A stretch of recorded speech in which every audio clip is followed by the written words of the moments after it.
So before we start and before I introduce you, there is something that we always do, or that we're trying to always do, and you gotta drop a very, very quick 10-second freestyle. Right. Intro. Yeah, but slap on your headphones quickly so you can hear the instrumental. Boom, bam, and bim. we're gonna get to pouring this Muskahi. Where's the headphoniers? Muskahi or whatever the blood clot. Am I good? Am I in the shot though? Like, Yeah, you Kool-Aid. good, homie. Alright, let's do this, man. wait, where's right and left? I said both, right and left side. Oh, is it the same beat? He said, right. She's like, why this beat? Yo. Shad, just listen.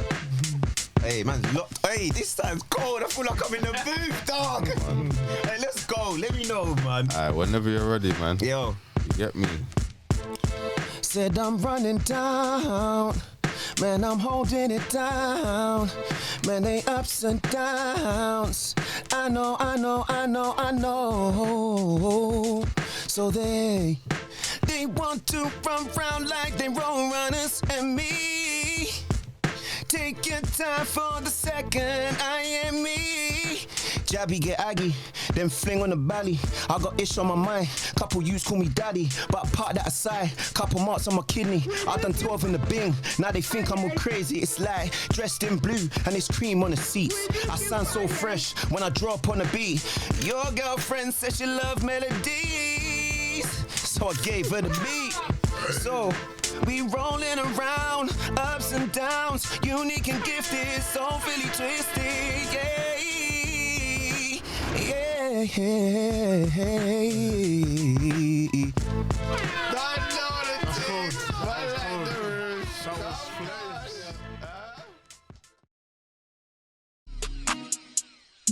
ain't got nothing to worry about. All of these racks in another town. All of these racks I be making. All of this drip, but I'll never drown. They say I'm the man all around my town. Get it, get it, switch it, scurry, switch it, get it, get it.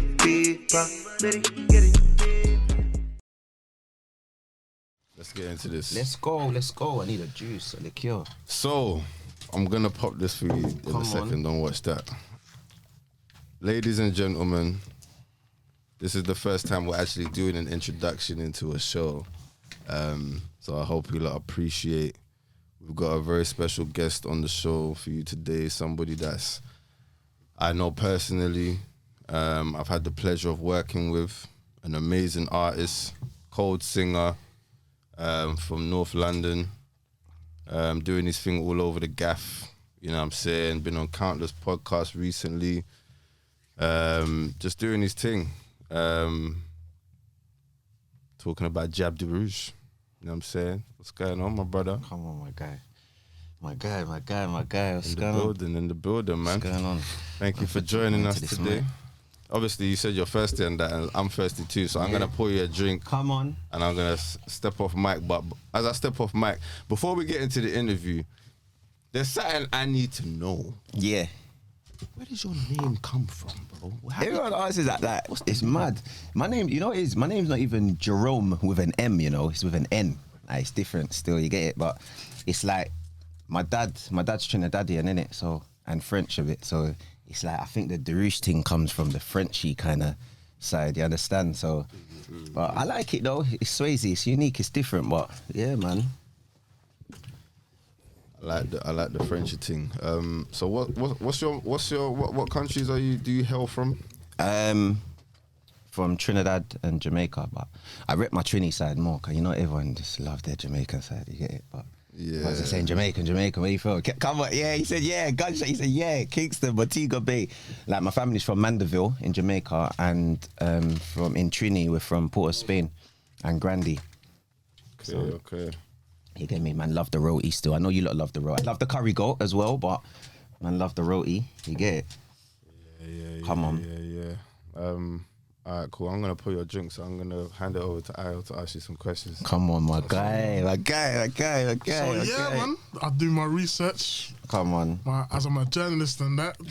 I love that. So, who were your influences, or who influences you now? Because I know you do a range of genres, soul, R&B, gospel. So who was inspiring you, and who are you listening to now? Who's inspiring you now? Oh, it's mad. You know what? It's mainly like American artists, you know. Like over here, it's like, all right. On the American side, with like the singing, it's always been like people like Jamie Foxx, Chris Brown, obviously, like influenced that kind of tune there, boom, boom, boom. But it's like, I don't know, I don't really listen to people as per se as much on the rap side of things, and it's mad. For an R&B singer myself, I love drill. It's mad, like I love drill, like, but I just think it's the bounce and the flow, innit? Obviously, I'm not condoning the talk and certain things. For me, it's just the vibe of it. You understand? So like, I'm rating Central C. Big him up 10 times. Obviously, T.O. Main is my brethren still from the same era, so big him up.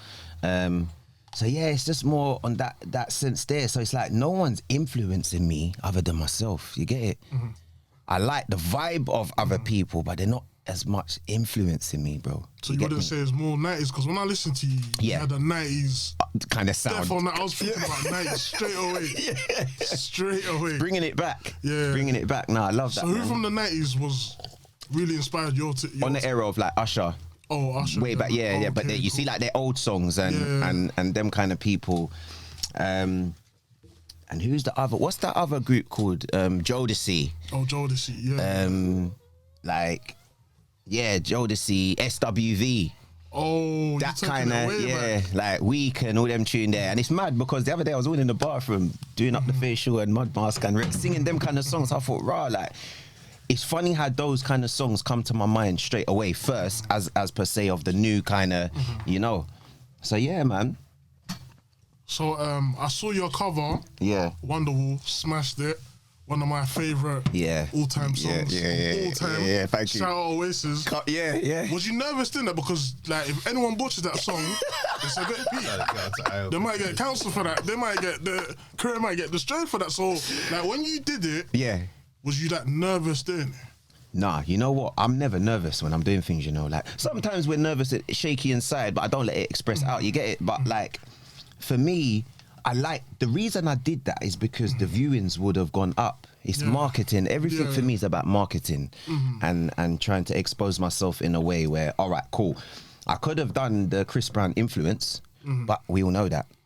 Everyone does that. Everyone does that. So I thought, let me do Wonderwall. You get me? Oasis. And I felt it when I was singing it. You get me? So it weren't even a nervous thing. I was just thinking about raw. And the guy that was playing the guitar, he went with it. So because he was feeling the spirit as well, it took him, you get it? So I thought, we're working with it. So yeah, man. But love for that though, man. No worries, man. So what would you say your musical style is? Because you do an array of things like, you're everywhere. You're Jack in a Box sort of thing. It's mad. I'm straight R&B in it. Now, you know what though? Let me rewind it back from when I was in school, year 11. I started off as an MC. Like grime, Heat FM, Deja Vu. Like, it's mad because when I tell people that, they're like, huh? How? Quickly, you remember your first 8 bars? Oh, hey, I could, but it's a bit greasy still. It's a bit greasy. That's what the grease. SMG raw. I remember it though. Still. What was it? Wait, man, put a 5 to your grill. 5 bullets will make your face feel ill. Turn around, swish back, move to the till. Unless you want a strap to your face, then chill. And then you got the Bravo, man, I got a Corsa. Black tie tinted, blood all over.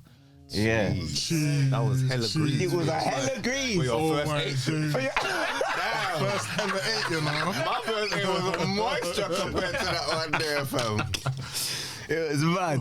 That was way back 19 when still, you get me? Jeez Louise. We're doing sweet cover right now, you get it? But yeah, man, so it's like I started off doing that. But what's funny is that, do you know what? Let's rewind it back to before that. Please do. When I was like 6, I would, because I do acting as well. So I went to, I don't know if you lot know Bowden's acting school and Anna Shiz. I think you might have heard of Anna Shiz. They do like EastEnders and things. So the waiting list was very, very crazy for that. Yeah, he knows. But finally I got in, pulled a few strings, you get it. So every kind of acting scene that they put me in, they put me to sing. You know, when you're a kid, you don't know what it is. Your parents are saying, right, he can sing. I'm singing I did Snow White, the Seven Dwarfs. I did, what's the other one there? There's Snow White and the Seven Dwarfs. And what's the other cartoon, the young thing? I think Bugsy Malone, the old school one. But the part that they put me in each film, was singing. I'm singing, cool. So I look back at one of my videos the other day on VCR tape, and I was like, raw, that's me, you know. I was like 6 or 7, bro. That's me. Like, I'm singing like that. You get me? So I thought, raw. So it stemmed from them. So I believe I'm destined to be a singer. Yeah. But I just, throughout the warps of life, I've just grown and manifested to be able to rap and do this. So I literally do reggae, I do grime, I do bashment, I do it all. Like, it's mad. It's literally mad. And I think I can't say where it stems from, bro. It's just sometimes when you've got something, you can just do it. And you get me? I don't think, I just do. You get me? So yeah, man, that's just me. And I love it as well. I love doing it. And I try and inspire other people, you know? Okay. You get me? I noticed that a lot of your lyrics are Christ-centered. So recently, would you say you're a gospel artist, or would you say a gospel is something that you're tampering into, or that you're doing? At the moment, yeah. And so, we'll get into the Christ thing as well. But recently, you've noticed, so I respect that. But I am a man of God. I've been worshipping God for a while now. And like, you see what it is for me, I freestyle a lot. And when I write my music, I don't write down. Okay. I just freestyle, innit? Like, I literally freestyle and then I formulate my words through my freestyle. I just, you know, like some of them American rappers, they come off the dome, they'll write a whole album. It's mad. I'm able to do, it's a gift that I've got. And I can make a whole album freestyle off the top of my head with different things, you get me? So I'm like, raw. So like sometimes when I'm at home playing, I like guitar instrumentals, piano instrumentals, or something smooth, I naturally always start singing about God. Which, you know, when you start doing things out of naturalism, it becomes you.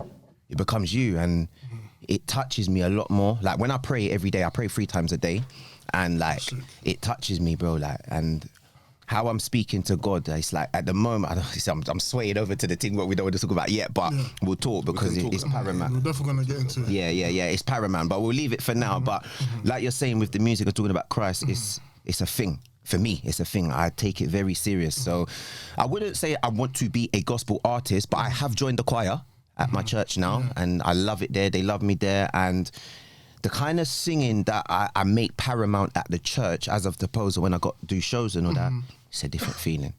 Because God is real. He's with us. He's in us. And for me, like when I'm praying, I get pins and needles. So when I'm singing about God, it's mad. It's mad. So yeah, like, so the answer to that question is more like, I'll be my normal self artist, R&B and rap, this, that, the other. But with the gospel sing, I'm all for it. So when there's shows coming up with the church and all that, I'm all for it. I'm ready. I'll stand there. You see, like Sister Act, when they go and they do it. You get it. Like when they did it like that. But yeah, man. So have you always performed in church? And like, what does your church think about your music as well? They like it, as of opposed. You see. Well, we're gonna get into what we was gonna talk about as well. It's so bad. I'm trying to cut the corner. You get it? Look, we're gonna divert from the church stuff because we're gonna get into that. And that was gonna be a whole Shelly. Because you know what I mean, not from the church stuff. Yeah. But I want to interject a question, and I want to go back. Back. Yeah. Is the mic alright from here? Like you're great. Picking it up. Perfect.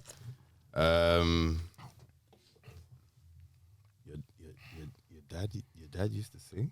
Yeah, he knows. Let's talk about that. Yeah, so I mean, how much of that was an influence? Played a part. Yeah, like do you know what though? You see what you said before, influence as well. Like, how bad of me to forget? How bad of me? But you know what it is? I say that, but it's like my dad wasn't a singer. He knew how to sing, and I thought, like by then I knew I could sing. Then, so I know I can hear like. From mouth to ear, I can know if a man can sing or a girl can sing or not, and I know when people can sing or they got potential. But when people hit me, I'm like, you can sing, and because I've got such a passion, bro, people that can sing, it touches me like to the core. You understand? So when my dad sings, like I sang at my dad's wedding, and it's like me and my dad sung together. So I said, this is all so surreal. Like it seems, and he was hitting notes. I said, that's crazy. Like, Michael, you're going in. That's his government. Like, Michael, what's going on? Like, he's trying to hit a higher note. I said, you're not hitting them high notes, brother. You get me? I'm doing the full settle. You get me? But so rewinding back to the influence, I take my hat off. You get me? I put myself. My dad has been an influence. You get me? He can sing. Obviously, he hasn't wanted to do that. He's a businessman per se. So, yeah, man. It's crazy. So from obviously having that background and having that obviously growing up, I'm assuming, what was the jump from knowing that you had your pop singing, I can sing, now I'm gonna do the singing thing. What was the transition? Where was the transition? Yeah. I started doing the X Factor stuff. Like a lot. Now you're just stealing my notes, but cool. I'm gonna let you do that. It's cool because that was a good segue. Yeah, you know what though. But all right, before that though, it was a lot of people were kind of saying, "Rah, bro, you can sing." Mm-hmm. How many people are gonna say this to you before you lock on? Maybe I didn't want to lock on. Maybe I just okay, you're saying I can sing, cool. But I started realizing because it was getting to a point where I'm singing when I'm waking up, going to bed, in the bathroom, putting on my clothes, walking down the road. So I thought it's becoming a thing now. You get it? And then obviously, like I was gonna say, then I thought, let me start applying for things, innit? I didn't know about shows. Yeah. You get me? The only shows I was going to was I'm good at clashing, innit? When it was the grime thing, I'm good at like very well good at clashing. So when I was with my camp. When I was with my camp, like doing the grime thing, we always used to go out to house parties and we used to do clashing. So they would just draw me out the backpack, you get me? And I was just lenging off, man. It was mad. But you're feeling pins and needles because you're getting a wheel up now because it was Dex, innit? It was Dex in those days there. So you're getting a wheel up. I'm just cussing, man. I'm going ham now. So those are the only kind of shows back in them days, house parties, and you're doing clashes. But it was a thing, you get me? And you feel like you're holding the title. So then obviously when I started to project the singing now, that's when I was talking about the X Factor and that. But yeah, man, so... I wanna, because obviously we're skimming over something. Yeah. That's clearly something that people are gonna want to know about. Yeah. Talk to us about the X Factor experience. Like, what is that like? No one here knows. Fucking garbage, mate. Yeah. It's fucking bullshit. I'm telling you. For me, I've done it 3 times. Swear down. 3 times. The last time I got through the filming, the first bit, they played it, it was on YouTube, but then after that, I'm thinking, it is rigged to the T. Okay. It's rigged, it's wired, it's tapped. Yeah. You get it? Like, and for me, I say this because, listen, if I'm a man, and I want a business of like a TV show, trying to help people, even The Voice. I went to The Voice. I've done all of them. I've done them all, bro. I've done them all, brother. I've done it all. I didn't do it. And you know what's mad for me? Because I'm a man, I love helping people. That's just me. I'm an empath, innit? I show empathy. So anything I try and do organisation-wise or business-wise, I'm going to help you authentically. I get it, the Simon Cowells, it's all about the money, I get it, and the public, you get it, it's all this funny stuff. Yeah. But why not just fly straight? Like, it's rigged, bro. If you know a man, you're getting in. Why can't it just be he's cold, put him through? It has to be like, I know him, he done something on YouTube the other day, bring him, bust him. While I'm singing out my lungs, all asking them for a third lung. You get me? Singing out my thing, thinking, you are gonna put my true. I'm all doing the most. I've all got. But the first time I went there, I thought, let me dress up like, do some Ed Sheeran stuff. I done funny stuff, dressing up in that kind of, thinking that's what they wanted. I tried my best, and I thought, top button, it was done up here. Yeah, I couldn't breathe. I was choking. You get it? So I was like, just to try and sing to impress them. So I said, all right, boom. Next time round, boom, boom, boom. They said, no, you're good, but you got to work on yourself. I like positive criticism. You get me? It was a knock on the chin. I'm coming back again harder. You get me? I've gone back the second time now. I was semi Ed Sheeran, but semi me. Different songs. You get me? I said, it's raw. All right, cool. You get me? A different songs now. So I was scratching my head. So I had to hail up a man on the third time and say, yo, boom. Big man, you got, because someone I knew got through, a couple of people, a girl, a guy. I said, what did you sing to get through? What did you do? What format did you do? Did they kind of bring you through? But one person got through naturally, fair. It's not everyone that it's rigged. Yeah. And then the other person was like, like I just done my thing, bro. He said, be yourself, bro. You're unique. Be yourself. Yeah. Bro, the third time, I've gone there being me. Just so me. I've put on a jeans. So I've just gone there moving with attitude now because I'm peed off now. This is all a third year. Come around on a mad one. So I said, like a boomerang. Cool. So do you know what I've sang though? Wallahi, I swear to God, I've sang Frozen. Hey, listen, I was about to push my chair back, but you wouldn't have heard me on the mic. That's kind of crazy. You sound frozen? Let it go. But so that's they woke up then. They woke up then because they thought, how's my man? They've stereotyped me, tattoo on the face, and he's coming here, tattoo on the face. He's singing Frozen, but he's gone from really to the chorus. You told me. I mean, bro. Yeah, you don't know Frozen, innit? Like, let it go. Yeah. Frozen. Yeah. What the fuck? I'm not gonna lie, that's some gangster shit right there, man. But they like you to hit more than one song. I don't song. even know if that's gangster, but that's gangster. That's gangster, yeah. But I did it because I thought, you know what? Let me be unique. And something that shows off my vocals. 100%. I thought, all right, cool. So they're thinking, is he going to hit the high note? Is he going to hit, of course I am. So that's what, of course I am.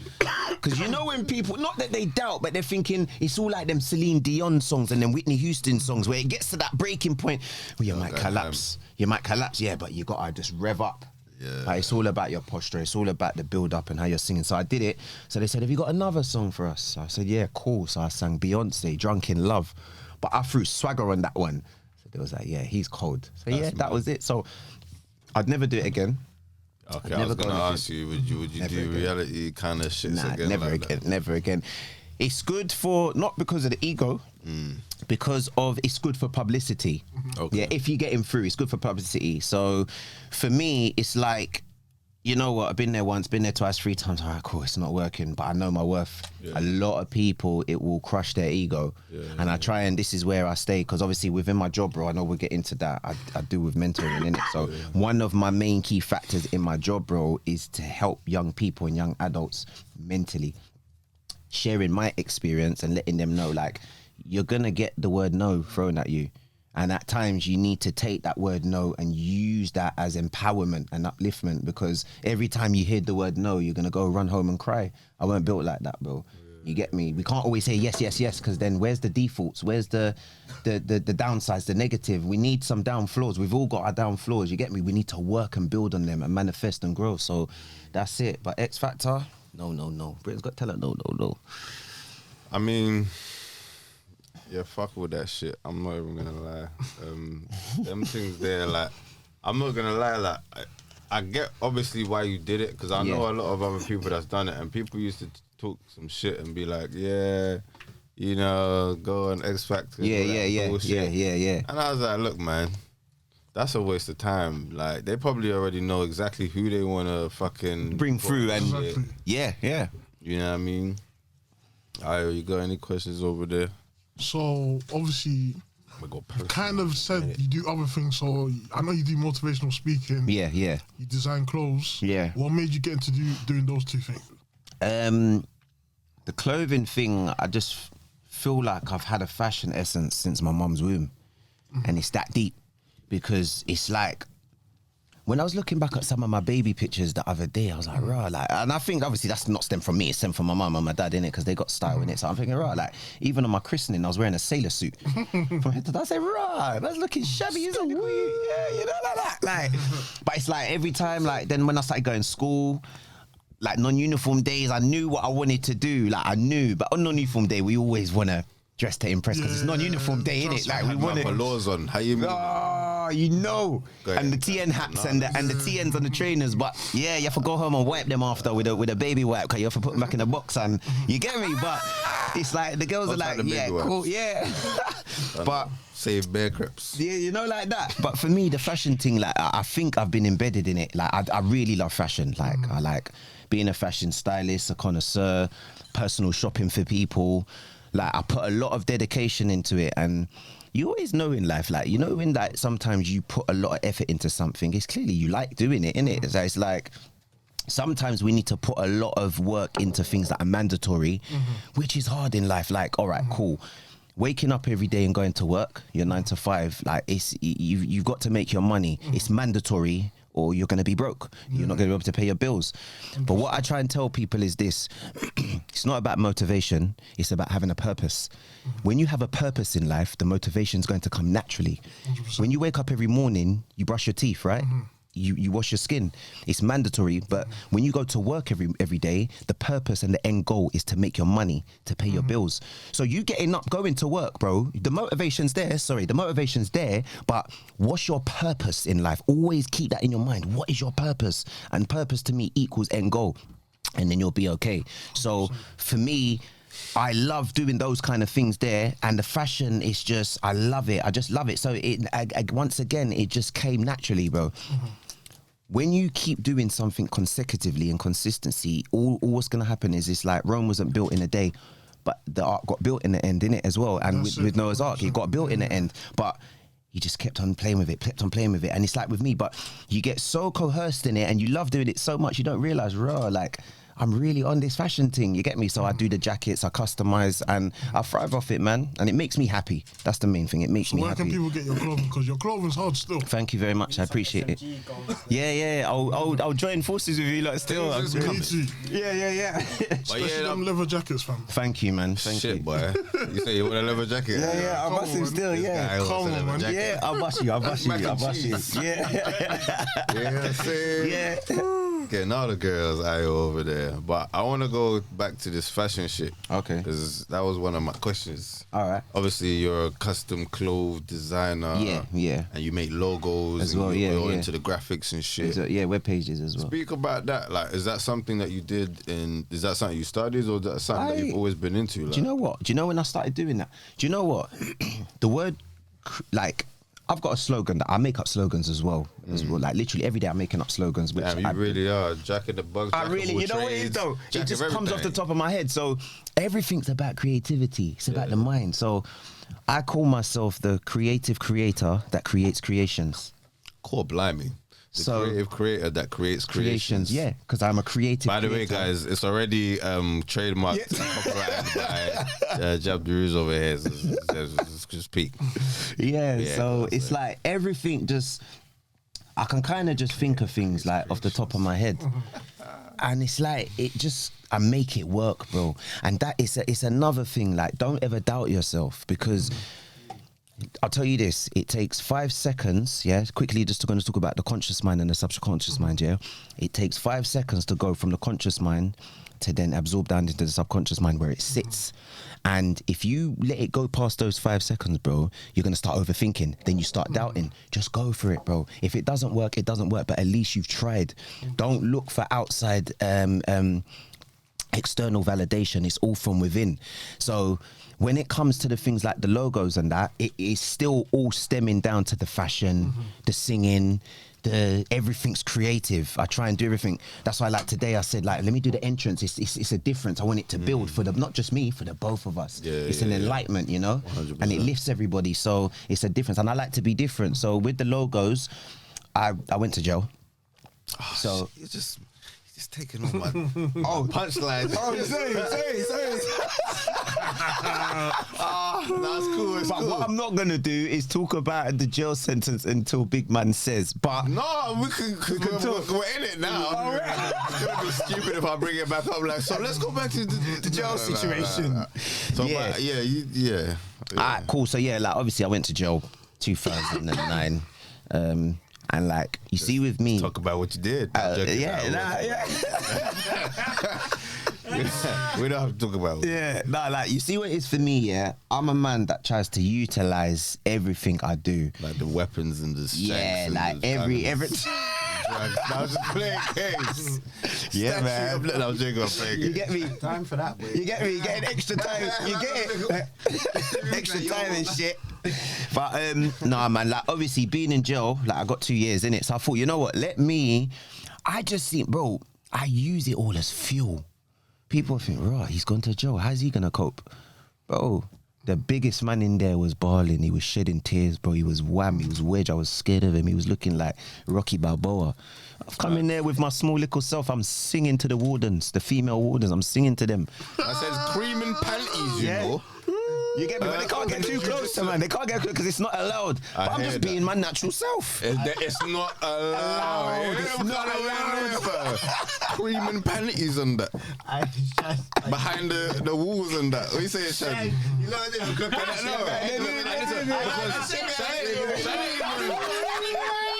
Shannon even had a, you get me? Can we bring you in? I'm gonna bring you in crazy though. You know I'm gonna do it, Matty. I know. So if you was a female warden, right? And you had Wow, you're really jumping. Wait. You're behind the door. What song you going for? Wait. Do I need to pull up an instrument?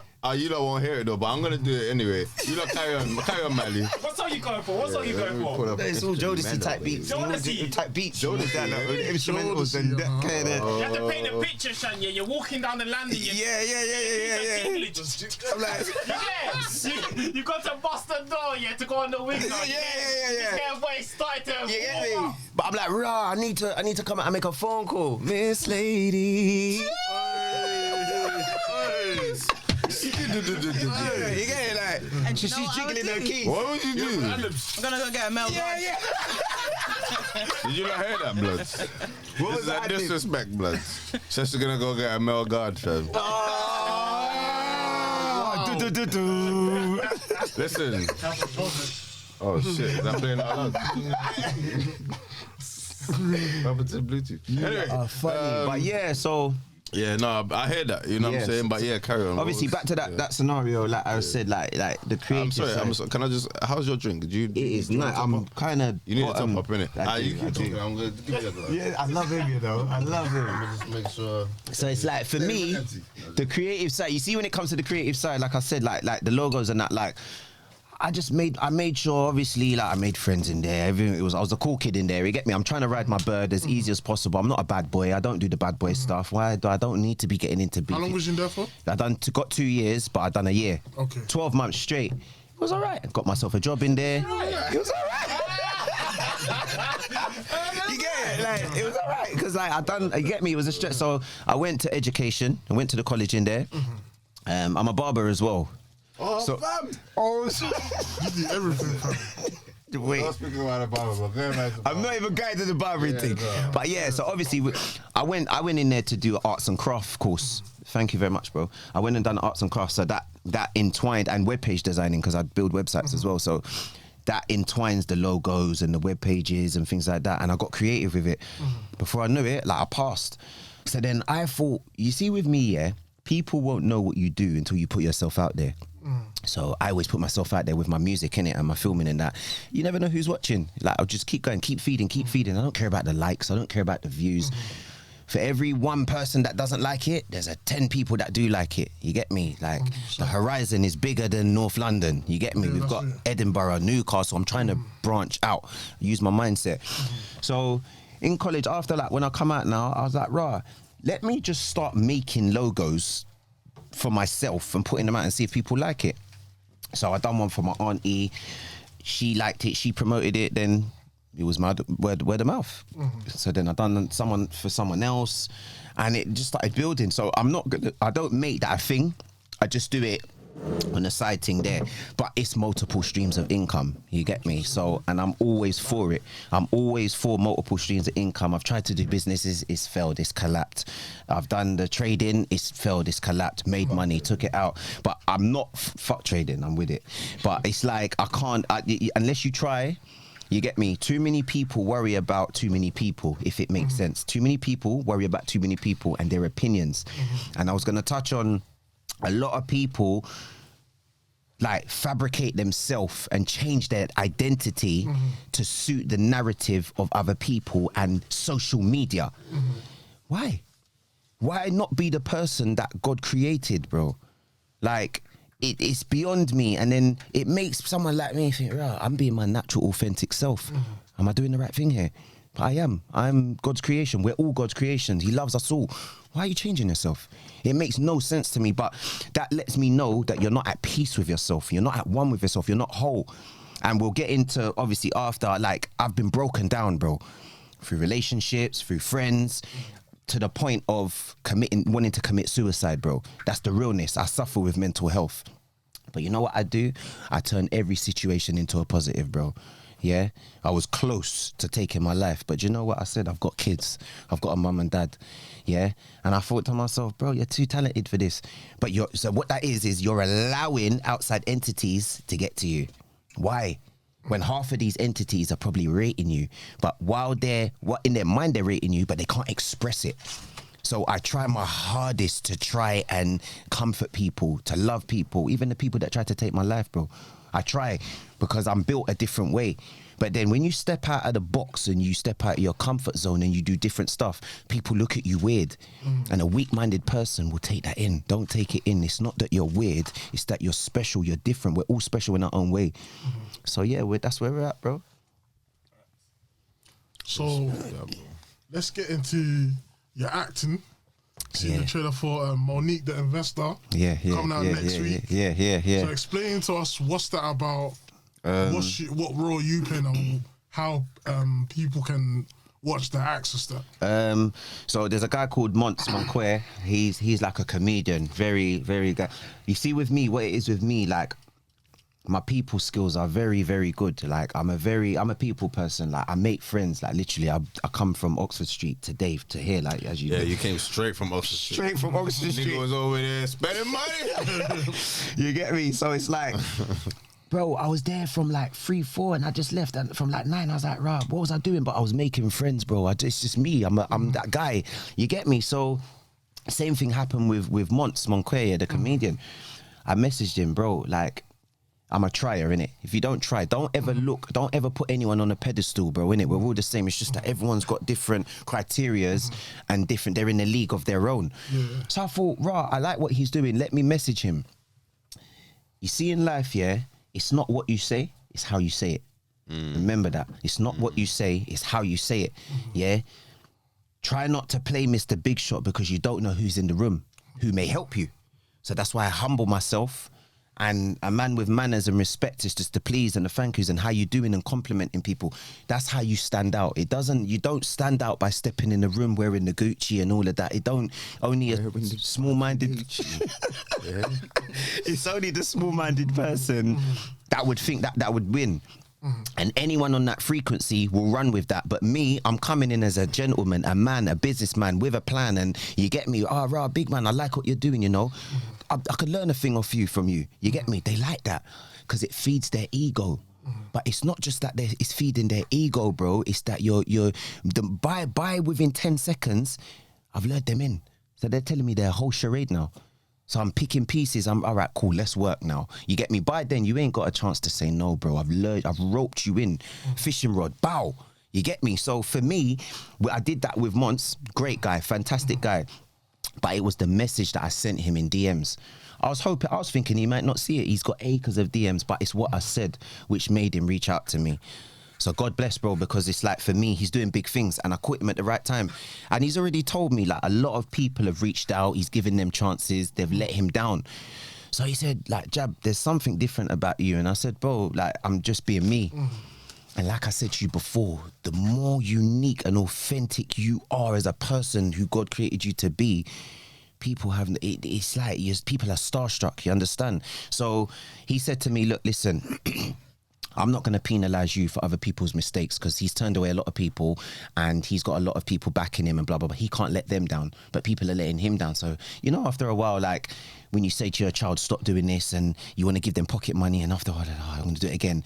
And you just give up because you're like, but you don't give up. You give, not everybody's the same, innit? We're not all cut from the same cloth. So he just said to me, look, I've got a few things coming up. I'll shout you when I'm ready. I eased off him.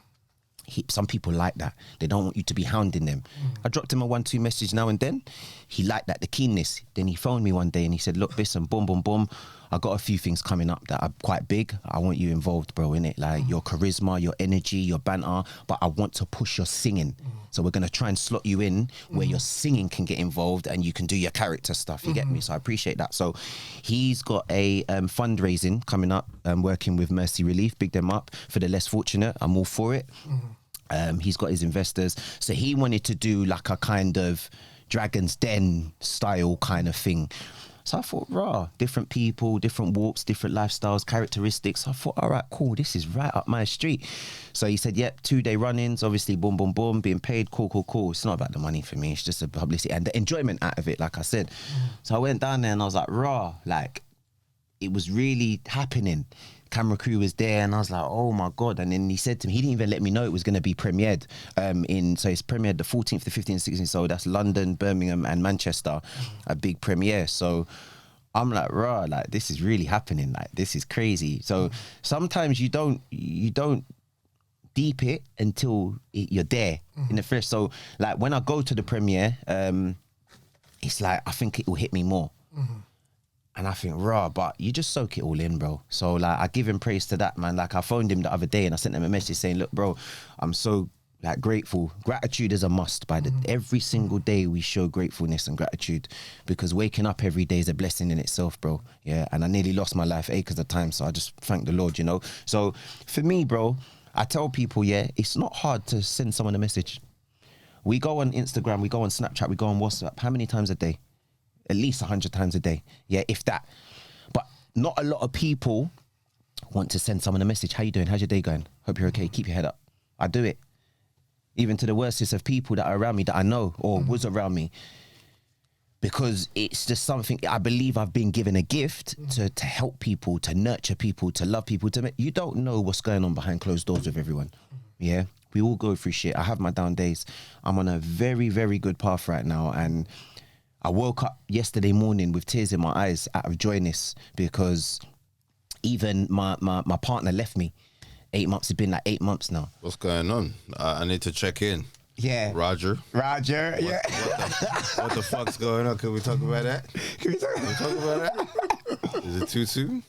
No, we're good. We'll talk about that. We'll touch on it. So I'll come back. We'll talk about that a bit still. But yeah. But yeah, man, with the filming thing, so I'm finding that the filming and acting's kind of shooting off more than the music.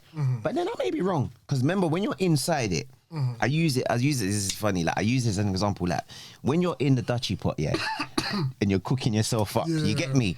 And you lot are out here just stirring it, your mum's just stirring up the soup and you can see what's going on in the pot. I'm in the pot, I don't know what's going on, so I'm believing that the acting's taking off more than the music, but at the same time, I'm getting shows. People want me to feature on their tracks now, and I'm like, raw, like, all right, cool. So I'm taking it all in, but sometimes one side might go more than the other. Do you understand? So yeah, man. So on that sense, there, that's coming up, and that's a really good thing for me, because it was right up my street. And Adam Deacon's got something. I can't talk too much about that, but Some Other Hood. That one there. We got the exclusive. Yeah, we'll just leave that one there still. We'll leave that one there still. But yeah, I'm featuring in that still, so I'm proud to announce that. But yeah, we won't. I can't really talk too much. But yeah, other than that, man, that's it, man. I'm just trying to network. It's about networking. Like, you lot are all lovely people. I'm happy to be networking with you, and it's making me be myself. It's making me be myself, and like I said, I'm a people person. And he was like, "What was that interference?" I thought it was me. I was that me? Nah, but like, it's all about networking and enjoying what you do. So like, even being around you lot, bro, like that, bro. I'm not gonna lie. I've done a lot of podcasts recently because I'm licking them down. A lot of people, bro. So far, I said, I'm licking them down. I'll be honest with y'all. You lot, this has been the best one so far. Come on, man. So I'll give you lot props for that. Thank you, man. Love for that. Props for that, man. Come on. I'm not gonna lie, I did some sound effects. I wish everyone heard it. Nah, come on, man. Yeah, go on, my bro. Whoa. Yeah, bro. Obviously, I know you said you've got kids in it. Yeah. Obviously, I was watching one of your things. Yeah. How do you? I'm not gonna say how many kids you got, but how do you cope? Wait. I'm gonna add to that, because is it true you have 7 kids, my nigga? In French, it's called sept. Yeah. Man said in French. Yes, in another language. Thank you, P. Yeah, but listen, 7 kids. It's a lot. I know. Four baby mothers. It's serious. It is serious. It's serious, and I want more. And you still got your hairline like? Yeah, we're fully intact. I ain't got a 13. Yo, 13. Yeah. The youngest 3. Yeah, my idol, bro. Yeah, I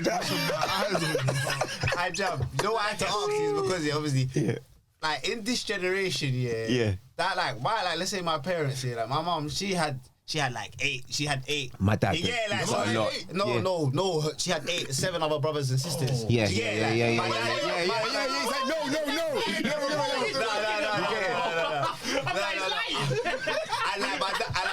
he had like 13 other brothers and sisters in it. So I was thinking, yo, like, I think back in them times, it used to be like long. In today's society, and the fact of how creative and active you are, I'm like, bro, how do you manage to balance the two and cope with?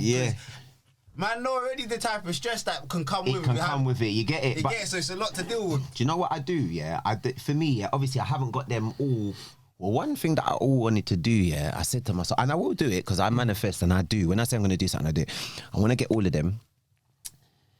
We're all going to dress up in the same thing. I'm going to get a limousine. I'm going to go Westfield and just show up the whole place. Because it's just something different, innit? I'm trying to do every avenue to get out there. I'm helping. I want to bring my kids in as well.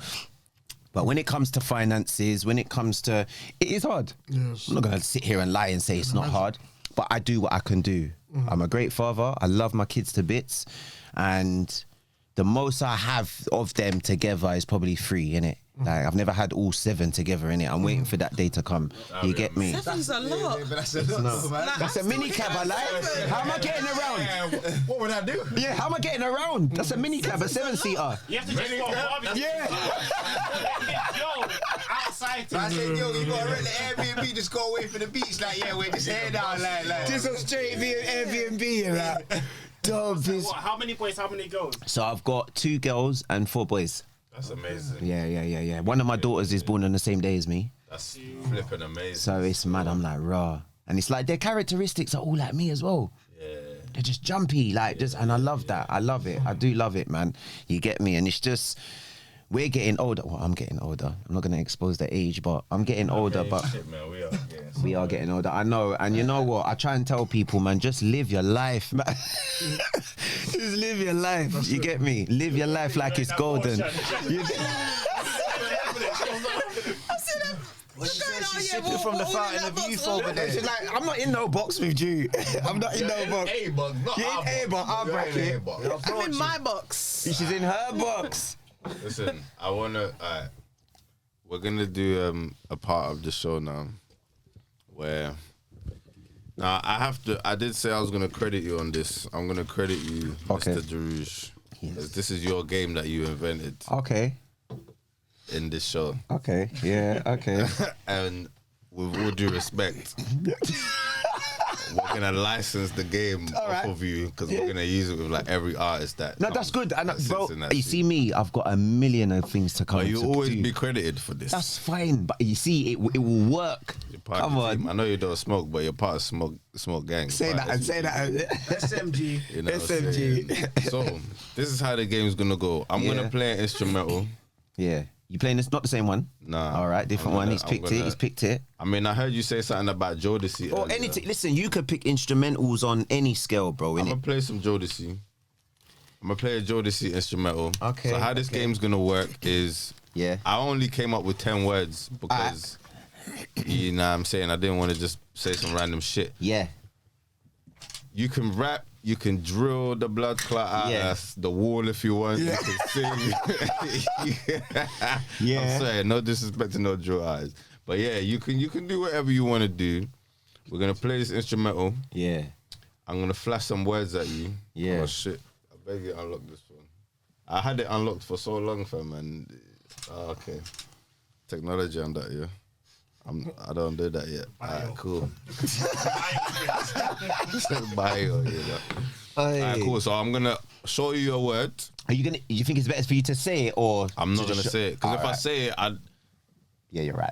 I don't know. I get it. I've written it down now. I get it. Show you the word. But you've done it like a flashcard thing. Yeah. Alright, cool. Say nothing. Like a flashcard thing. But how long have I got between each word though? I was gonna give you 4 bars, but I clocked. It might be quick. You get it. So I could be singing. You could be next one now because you want to see how quick I can.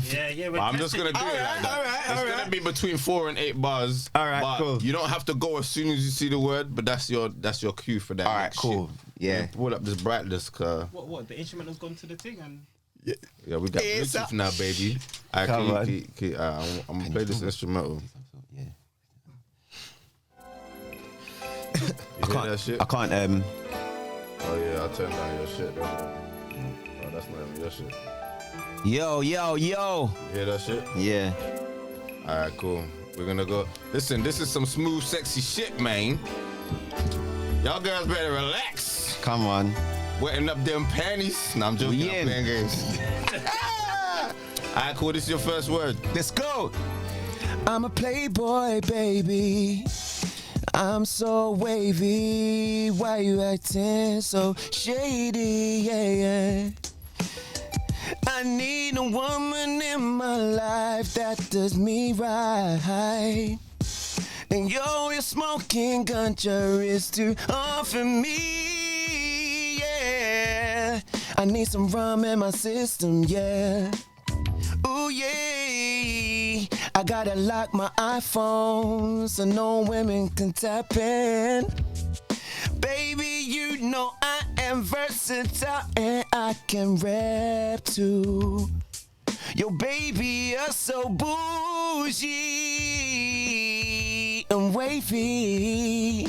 Hey, hey, I'm an R&B nigga with a style and flow.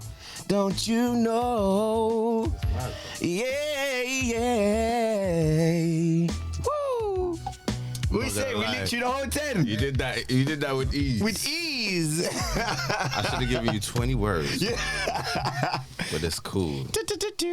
That was great. Come on, thank you, man. Lie. I appreciate it, man. I'm not gonna lie. That just kind of shows your versatility, man. Thank you, man. Thank you. Like, it's hard to people think it might not be hard to fucking freestyle when you're singing, because obviously you're going at a slower. Yeah, thank you, bro. Thanks. You're going at a slower tempo. Yeah. You got more time to think of what you're saying and shit like that. But like I said, you just gotta try and go with where it. You're keeping up with melodies like deRouche. Thank you, man. It's a bit of a mad thing. Thank you. But let's jump back into the personal-ish kind of shit. Yeah. I was interested in that barbering shit. Mm-hmm. So, I mean, was barbering something that you found inside or something? Was that something like, yo, I can cut your hair, like, you know what I'm saying? Like, you know? Like, I'll try a thing. Don't come in the cell, bro. Yeah, I can cut your hair, bro. I'm cutting it. I'll give you a shape up tomorrow. I'll fuck around. You know what's mad? For me, it's like, it's crazy. Once again, my dad is, you know what's mad? I think I get big inspiration. Yeah, yeah. So you know what? It's amazing. Rewinding all the way, when Big Man said, yo, look, listen, who's the inspiration? My dad is my inspiration, yeah? I tell you that 10 times. Big him up, yeah? Michael, licking down your government name, but I love you bad, you get it? But I deeped it. He's an entrepreneur, he's a businessman, he's a barber. He does it all, bro. So he's a hairdresser and a barber. Like, he can do it well. He does the damn thing. You get me? So I don't know, bro. Like, I don't even know the first person's hair that I cut. But all I know is that I was cutting before I went to jail. I went in jail, and like you said, I was cutting them on the landing. Come on. And doing it well. But obviously, I said to them, listen, were you fixating on the canteen sheet, though? Cause you ain't getting this for free, Jigger. You get it? Like, I want something for the canteen, but man, I like, remember, you got no blower in there. You get me? Like, canteen sheet is only a certain amount. Man want to trim. So man, how the fuck, bro? Do you know how it? Oh my god, but bro. I know you're about to hit a sick memory, but while you're hitting that sick memory, you know what? I just want to know though, How do you do trims in there? Like, is there actual clippers and shit? There's actual clippers, but hear the cry though. That was another course that I done. I went on a barbering course. I did it on purpose. I did as much things as possible to keep myself occupied. So I did the arts and craft. I did the barbering. More time I was out of my cell, bro. I read that. And it's about trust as well. Yeah. You get me? I'm not doing no fuckery. I'm not going to jeopardize in it. And then next minute you just got added extra days. You get me? So I'm just lingering. You get it? So I thought, raw. So then I managed. I don't know how I did it. Don't ask me. I managed to get 2 clippers from the barbering room and get them to my cell. I don't know if I took them by accident or what, but I was like, rah. But I said to myself one time, why are these in my cell? So I think I might have done it by accident, but man just ended up keeping them. You get it? So man got the T-liner to do the shape up. And man got the whale. I think it's called wale or whale. You know them clippers there, the fade one? Yeah. Bro, I was doing tapers. I was shaping man up. I was putting patterns in man's head. Bro, I became the guy on the wing for trims. that was when I was inside. I was doing it before I went in, did that and come out, like perfected my craft, bro. So I do trims for real now. Like, you get me? Like, you could say, but obviously you got your thing. I mean, obviously shape ups are still applicable. Yeah. You He said, "Come on, got dreads, man, can't." yeah, you two got, yeah, but you two got, you get me, but you're still getting shape ups. Still appropriate. Yeah.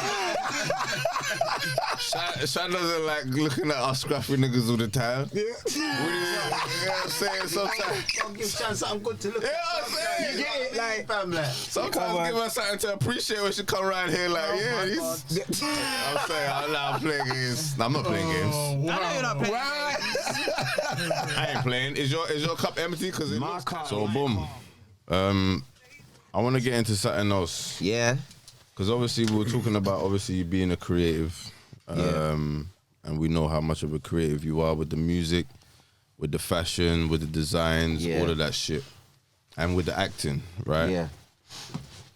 And that crosses over into directing, I guess. Okay. Now, I'm under the understanding that you pretty much self-direct a lot of the videos that you work on. Yeah. Can you speak about how is that? Like, you know what I mean? Like, what got you wanting to control the visuals? I think, like, you see, like video directors themselves, that's their job, bro. Their title is a video director. Like, you direct the videos, but a lot of artists, they kind of do the same thing as well. They kind of, because they've got a vision. So as the artists themselves, like, a lot of Americans do it. As a lot of the American artists are doing their song, they've got a vision. Like, I want a yacht, I want a boat, I want 3 girls, I want this. Remember, the videographer is the videographer, you know? He's the man just videographing, filming through the lens. All right, cool, cut, go. I want my thing to look like a smoothie. Not even a movie, a smoothie. I want my thing to look mad. You need the best camera in the world. Plug. But you get where I'm trying to go with this, innit? Like, it's when you've got a vision, and your vision is like, you just know. But who says it can't happen? Yeah. You get me? Put your vision to reality, bro, innit? And don't let that's why I say don't let anyone dull down your light. Don't let anyone put the dimmer on it. Like, you know them lights, the dim in the up and the... Don't turn it down, bro. Do your thing. It may not work, but guess what? How are you going to know that it's not going to work if you didn't try in the first place, bro? You get me? I'm not saying that man need the 10 strippers and all that, bro. I could do it Swayze. I could have a certain song with a guitarist sitting in an old-fashioned BMW, singing to the girl in the forest, doing it different. And the man's like, raw, okay, it worked. But it's different, it's creativity, you know? Yeah, it's creativity. But then you work with the videographer as well. He could say, yeah, no, but maybe so, do this, do that. You get me? Confetti, do this, do that, you get me? That's why half of these Americans, they're doing a Mazzolini. You see some of them guys wearing wedding dresses and all that. I said, let's not take it there, dog. Yeah, yeah. But do you... do you find that obviously having so much control over the visuals, have you ever clashed with like a videographer? Yeah, like I have, and you know what? For me, it's all about ego. I'll stand back to ego. Like, your ego can be a bitch to you sometimes, and it's always good to have a bit of ego, but don't let it control you, because then there's so many aspects I could get into about the ego effing you up. You get me? Will fuck you up. But there was one videographer that I was working with, and he was just moving like his shit didn't stink. I could tell. He was just... and like I said to you outside, it's about being around the right people. I feel loving with you lot. I feel warm with you lot. I feel like I can be myself. You get me? Because you're homie. This ain't the first time you've been a man. You get me? So, but some people are just out for the money. Yeah. You know when a man's going to work for the money. I don't like my job, bro. Be happy because I know you're an Arsenal supporter. So you're Manny's best friend. How'd you know that? I did my motherfucking research. And this guy's gonna be happy. No way. This section's gonna be happy because you're an Arsenal supporter. Harry included. Swear to God. Everyone in this room. Except for that guy behind you. Now, is it at the Harry Stadium? No. It's not in Finsbury Park no more, is it? We got Man U in the house though. No, it's they've got a Man U. the Ombre is actually We got Man U in the house. Stadium. I like it, Chad. Don't do that. Don't bother your face. And it makes sense. Yeah.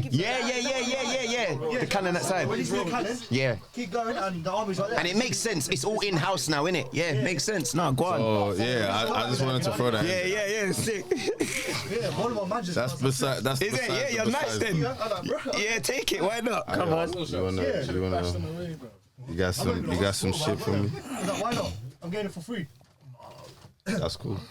So I just wanted to throw that in there. I know. Sorry, yeah. I had hella Arsenal people up in the room. I just wanted to throw that in there. You know what I'm saying? Huh? My whole team. We were like 7 of us just got 3 Arsenal songs. All right, cool. So Recent, up to dates. Yeah, as in literally this season. I wanna. This is in my room. Sorry, did you want to say something? Shane? No. Because I heard you say something. I said, ah. You two got the fireball going on. I thought that was your entrance. I'm sorry. So we're gonna go back in the interview a little bit. Okay. I mean, we've spoken about. I do want to cover more about your journey, but I guess we've been covering it along the way. Along you know the way, what I'm saying? yeah. I can We've touch touched on on it here and there. Yeah. You know what I'm saying? One thing I do want to go back on, because when you did that freestyle at the beginning, you did touch on being inside. You know what I mean? You touched on a few things and you said you had a couple of wounds. Now, I don't know how much you want to get into this. Oh, I get deep, bro. And obviously, you know, in your history, there has been a stabbing. And unfortunately, you were the victim of that stabbing. Can we talk about that? We can talk about that, bro. Let's please talk about that and however you want to speak about So- it. And your glass is okay, yeah? It's empty. It's empty. Yeah.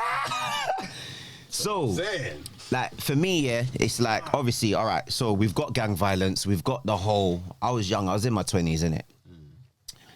Edmonton, Tottenham, United goals, boom, boom, boom. So, for me, it's like, when I look back now and I just think, raw, like, really? Like, it's petty. But you know, you get those people that will drag it out. So you're like, you're big 30 odd and you're still doing the same thing. So even though I'm a man that's a leader, clearly I was doing silly antics and following, which was stupid. You understand? And I'm telling you, when you're at the age, you see every age bracket that you're in, bro, from a baby to primary school to a teenager, you feel that when you're around your peers, you feel like it's okay, whether they're doing fuckery or they're not. I knew I'm not built like that. I know I'm not built like that. You get me? Like, no one should be built like that. Be built to defend yourself, but don't be built like that. It's just, why? What are you doing? You're either going to end up in jail or you're going to end up in a box.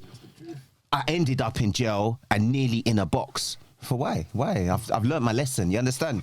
So, cut long story short now, I've gone to, the first time I got stabbed was outside KO, Wood Green, boom, boom, boom. Cheese Louise, Papa Cheese. Yeah, KO, the days of KO.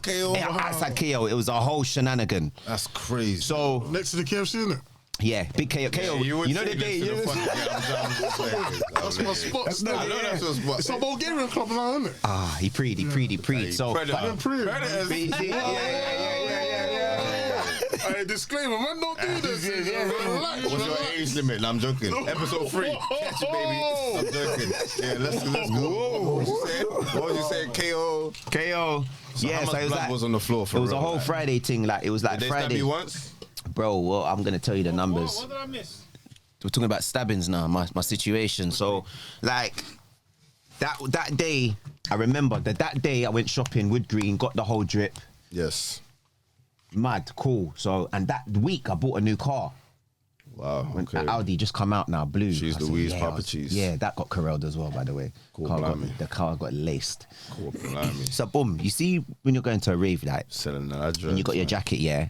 I know a number of us in here don't want to be putting our jacket in the cloakroom. It's a long thing, because when you're coming out the dance now, you've got to queue up. And when you're young, you're thinking, all right, I'll just do it. You're fried. You get me? You're fresh. And I've been waiting for your jacket. your jacket. So I was like, So I done something now. I've gone in there with the jacket now, scoured the place. I said, raw, I've got this big fur jacket on now. I said, raw, I'm not queuing up because I'm here. I was a regular. Every Friday, the queue is immense. It's tragic. So I said, let me go back to my car mids in the rave now. So I've left the rave halfway through. It was lively. I was fried. I all got out with the bottle of Moet in my hand now. So I've gone walking to my car now with 2 gal. I said, follow me. It's mad. By the time I've got down Gladstone Avenue, the road opposite it, like, you know the road opposite the club? Yeah. So I'm not bugging. Yeah, you know the road. Yeah. It's the right road. So yeah. So boom. I've gone and put my jacket in my car, but remember, like, when it's a jam-packed rave now, everyone's car's crutch up. So for me to get out, I've got to do like a 1,000-point turn to get out when I'm ready. So you get me? Not even a 3-point turn, you get it? So boom, nah. I said, cool. I've walked back with the girls now, walking up now. With all the girls, come on. I like deRouche. Don't know. So like, yeah, but all the so like, as I'm walking up, when you're going down Gladstone Avenue, there's a road on the right that goes into that car park. You look, but obviously I didn't go down that road. I carried on going straight. Cool. So I've come back up that road.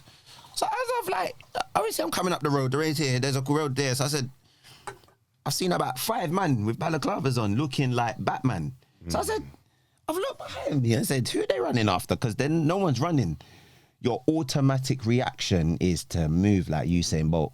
Yeah. So I've said, my heart started palpitating on 1,000,000 degrees. I thought it was gonna come out my chest, dog. It was mad. So many measurements. I said, is my heart allowed to beat this fast? So I'm like, calm down, panic attack mode now. Boom. So I thought, should I run towards the club and get help? Or should I go back to my car? I'm not getting in my car because it's so many cars are kissing the front and the back now. I can't even get to my car now. Boom.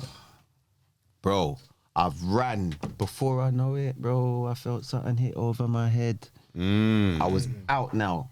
Do you know what bottle it was? No, it was a baseball bat. Oh, shit. It wasn't even glass, bro. It wasn't even glass. It was a baseball bat and it was a metal one at that.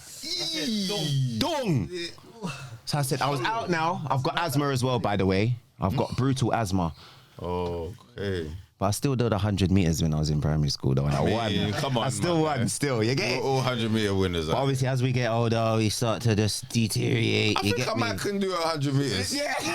Nigga, you's a smoker, man. Yeah, I know. I need to train, man. You get it? Don't challenge me, guys. Yeah, go on. But yeah, boom. So I felt the clout over my head now. So I said, raw. Obviously, I'm just getting chinged. Just getting soaked. Remember that day, like, I've gone with the orange and white drip now, so my t-shirt's white. It was red after that. So God saved me because by the time that was happening, are you saying we good? Yeah. By the time we was happening now, a lady, I'm seeing, you know when like you get hit over your head and sometimes you get a little bit concussion, you don't know what's going on. It's normal, innit? Like, I'm not going mad. So a lady's looking at her window now, saying, leave him. You get me, a member of the public. But it's so mad. Obviously, it's mad because, like, obviously someone decided to have their balaclava up. And I've clocked her face. Obviously, no names. I said, rah, really? You get me? So, obviously, as man's run off now, but you see when you're knocked out, yeah, man ain't thinking you're with it. Because you're trying to cover your face and I'm just getting soaked up. But as they're running off and the woman's like, I'm calling the police, member of the public, 2 of the girls that was with me was trying to help me. But as they've pulled up their balaclavas up, as niggas do, your ego gets the better of you, the 2 girls knew a couple of them as their balaclavas was up. But I saw her face. I said, rah, yeah. All right, cool. Left it, whatever, boom, boom, boom. Before I knew it now, one of the girls stayed with me. One of the other girls ran. But at that moment, it was ramming that day was a madness. It was a madness. It was so ram, but like someone said, rah, my man's been. They're like, what? There's tea around the corner, ran rah. So Dave, bro, I swear, I felt like I was in a mystery movie, like with pixie dust and all that, bro. I see an ambulance, but my vision was blurred, innit? I was obviously dying, innit? Cool. So I've seen people come in, I've taken to the hospital. What's funny is that I went to the hospital that time. That was the worst time, yeah? So that was then now. So my mum and dad flew me to Trinidad, innit? Just to get away. Cool. Come back now. But at the same time as that now, I'm as a victim, but as a suspect now for a madness as well, to do with the same thing, to do with Sutton and Richard. You get him and back and rah. Boom, boom, boom. So as I've come back from Trinidad now, I've come off the plane, I've got chefed again. How does that happen? All right, cool. So let's just where are we going? About 5 seconds. Yeah. Because I was come off the plane. Stampy. It's mad. So I'm making a move. face is black. I can't Bro, the man said you come off the plane. Like, what you talking about? What, heat or airport? Nah, bro. Nah, that would have been. I would have been scarce now. Man would have had tabs on me. Claim my customs. Customs, yeah. Like, why are you at Heathrow? Nah, you know what? What was social media about back then or something? Man must have been scoping the socials or something like. Saying, man had a tracker, man. Like, yeah, he's at the airport now. Heathrow. Like, Heathrow. Terminal 6. You get it. Terminal 6. You get it. Like, it's mad. Because how did they know that, bro? But it's like they knew it. Not at the airport though. It was a bit of exaggeration. But the day I come off the plane and went out. I literally thought off the plane, Heathrow, luggage, shift. You know the guy with the shit? Yeah. Before he saw it as well. Heathrow, luggage, shift. I'm about to say, bro, there was a serious agenda against you. Yeah, like we want to X him out. You get me, hitman, but nah. But it was more a case of obviously I touched Heathrow, boom, bam, bim, got the luggage, got home. I had jet lag, but I fast myself and went to a dance again. Yeah. So I should have took my. So obviously now I've gone to Waltham Cross now. Why am I deep in the suburbs of Waltham Cross? And there's so much niggas. It's mad, bro. I've gone in there. No one knows I'm even in the country. The suburbs of Waltham Cross, because it's way down. You see, where you said suburbs. You know why? You know why I say that though, innit? Attached to London, bro. Is it? Yeah, we're so detached. Like we're up in Seven Sisters right now. We're up there. You get me? You see down there, bro? It's mad. I'm gonna leave that out. So yeah, so Tutu's now. Like I've gone in the dance now. It was the kind of rave. Yeah, he gave in the last laugh. He said, the last laugh. You get. So it's all mad now, Car. I've gone in the dance now. I'm feeling cool, like a cool kid. Still recovering from my wounds and the sun from Trini. All right, cool. Went to Tobago and all that as well. It was the laugh and joke. But boom, now hear the cry. I've gone in this rave now. I knew in my heart and my solar system, yeah, that I have. I'm sorry. What? I knew. That was another slogan. I knew in my solar system, yeah, that something shifty. But it's like for me, I said, like there was a girl that you see me. You see me. My paranoia is mad. It's decreased a lot now, but you see, then after my paranoia was immense. Did you ever smoke weed? Couple times when I had couple girlfriends. You know what's there? Yeah, like. Man said he adapted to the situation. Man said he was adapted to the situation. Don't kill me. Don't look at me like. Don't kill me. I'm not a smoker. You said you smoked a spliff with your. Don't kill me. You see, every now and then he hooks her. He gets her. He's like, let me just get her now. Trying to be there silent. So basically, Shan understands what you're saying. Okay. She don't smoke weed. Whenever I try to say, oh come on, Shan, just smoke the weed. Yeah, fuck the cigarette. no. But the other day, she had a guy. She was smoking weed with him. Am I getting too personal? Oh, was it not guy? No. Oh shit. I went too personal. Wait. What you Get say? your facts right. You only smoke with the family? Yeah. Okay. So we ain't family? You know what? This ain't even about me right now. It's about him. That one there was a good one. Don't even come at me. That was a good one. Back to, but Shan, we're going to talk about this later. I'm sorry. But yeah, I hear you. Yeah, so like for me, like obviously boom. So that Your happened. glass is not empty. No, it's not. You filled me cool. still. I'm saying on my- But then, snazzed. I'm good though. It's a vibe. This is a vibes like cartel. I'm loving it. You get it? So I've seen a couple people outside the dance night. It was called Bar Ab.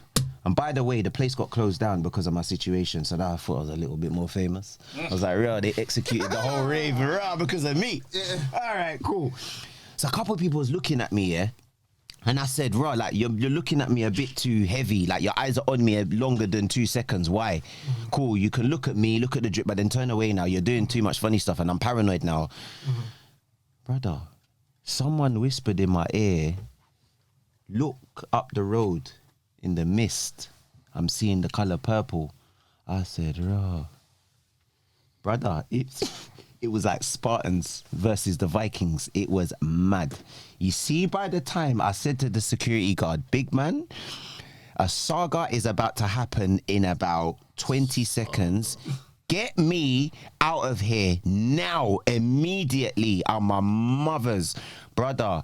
I thought if I hide in here, they're going to be scouring like mice on cheese. So I said, I can't hide in here. I can't hide in the toilet. I can't hide behind the bar. Get me out. So he's ushered me through the back door. Brother, I did gladiators, Olympics. I climbed over the biggest gate. I've gone left. They're in the alleyway. They were like ants. They were like, you know those annoying flies that come out in summer times? The flying ants. Them man there. You get it? Yeah. So I said, bro, boom, all right, cool. Bro, I've climbed some gate that was so high and I'm a little bit, you know. I done a flyover. Bro, what did I do? I've hid behind a car. Bruv, it was real James Bond stuff. I've stopped. Wait for someone to go by. I've jumped over the thing. Boom, stopped. I've hid behind a car. I've heard them flee by. What did I do? I done the worst thing ever in life. I've gone down the alleyway, but it was a dead end. Oh. See you later. You know, I'm gonna laugh though, but you know, I've got to stand up. You see when, can the camera still see me? I'm standing up. All right, cool, boom. You see when you stand up and you for the moment, you got the halo. Bro. You know, like, I know you're thinking of something. It's like digesting the fact you've ran into a dead end and you know what is behind you. I'm trying to climb the wall. Be a cat scratching. So I said, oh my God. I've seen ching. I said, bro, I'm going to create it to a movie because if I don't laugh about it, I'll cry. Brother, if you ever see the kitchen knife come out of mommy yard, I say, rotted. Bro, the kitchen knife was mad. How I survived that, I don't know. Bro, there was about 20 man on me. But this time round, I was fighting back now with my little self, just moving back. You get me? Just be a tech with yourself and just moving mad with it. You get me? I was slithering. I was moving sick because I had to get out.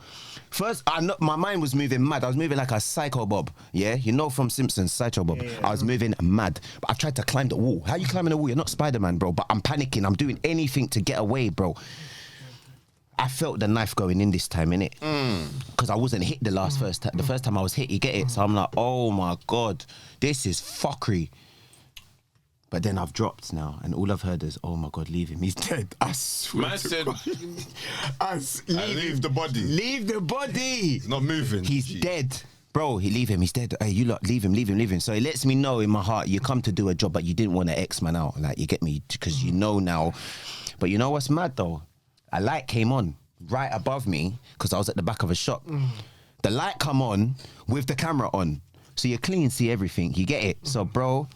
I'm in the alleyway, literally doing this, crawling, but I'm hearing a girl say my name, saying get in the car. She's pre in the saga of what's going on, telling me to get in the car. I'm hearing her, but I'm hiding behind the car, but I'm panicking. Trust me, when you're in the moment of situations, bro, you don't know what to do. You're all over the place. I'm telling you, word to mother. So I could have got away, but I'm thinking, shit, do I go? Do I not? Do I stay? So I stayed, obviously, got X'd out, boom, boom, bam, this and that other. All right, cool. So I'm crawling out. She's dragged me in her car. I'm dying. But if you fall asleep now, you're going to go. Because if you fall asleep, when you go to sleep at nighttime, your body goes to rest, right? All right, it's neutral. You get it? So I've gone to Chase Farm now. And that she's running. It was like some, Casualty in Hobie City. It was mud. So it's like, bruh, someone's dying. They've come out, put me on the stretcher. Bro, if I could look back at the thing on the CCTV, I said, bro, was that man? Brother, there was a pregnant doctor leaving. They had to call her back in. By the way, I got her flowers when I was recovered. I had to say thank you because I'm a man of honor like that. I went and got her flowers and I said to my mum and dad, please, can I go and give her a card and flowers? That's just me. I'm like that. She was pregnant. She had to go. She got rushed back in, put on her, the blue thing with the, you get it, face mask. Yeah, boom. So 2-2s now. All I know is that I was hooked up to a life support machine. So I know it was serious. That's keeping man alive. I couldn't stay alive without that. So I thought, all right, cool. I was on it for a number of days. But bear in mind, the days that I was on it, I didn't know how long because I was dead, basically. So I thought, So as I'm waking up now, they're just saying to me, like, he's not going to make it, innit? Like, he's not going to make it. He's lost so much blood, yeah? That machine costs money, right? It costs money. So to keep that on, but they're not allowed to turn it off without your parents' permission if they believe you've been on it for a substantial amount of time. You understand? So I think it was like 3-4 days, and they thought the 4th day, like, he's not gonna make it. He's weak. He's frail. He's gonna go. I'm hearing this now, but I'm not alert, innit? I'm crying because I don't want to hear this. Like, what the fuck, bro? God is good. I woke up. Yes. That was it. I was finished though. Like, they hooked tubes up to me all over my body, going toilet through a tube, through my mouth. I was gone. Both of my lungs were gone. It pierced my heart. I got stabbed on the side of my face, and I had internal bleeding inside. So, jeez, bro, how? So I live every day now like it's my last. I pray to God. I'm grateful for every day I wake up now. So that's my journey. I healed, and then I went Trinidad again, based off. And then this time I had all security come pick me up this time, like all uncles and all that this time, and they escort me home now, you get it? And I'm here today, bro. I'm here today. So I thank the Lord, bro, because that life, I'm telling you, I got caught up in shit. Gang violence for what, bro? It's dead now. And within the job role that we'll touch on, I'm here to help the youth, innit? It's weak. It's dead behaviour, bro. I don't rate it at all. I'm petrified of knives now. You get me? I don't even walk around with a hood on at night time because I'm still paranoid. That's my thing, innit? I'm paranoid, innit? And I'm real to the bone with that, bro, because I feel like once I've got a hood on and I'm walking at night time or come out my car, you feel like something's smothering you. You understand? So other than that, that's where we're at, bro. So yeah, we're good on that. I mean, shit, man. I'm not gonna lie. Sounds like you've been through a fucking lot, bro. It's been a lot. And as a man of some kind of faith, I'm just gonna say it sounds like some angels been definitely holding you close. Yeah, thank you, man. I appreciate it. Them kind of chefings and assassination attempts. It's not no joke thing. Just to say, I understand why you're so deeply, because you see situations like that where when I see people go through stuff like that, and I say, that's how you know. You can't tell me it's not God.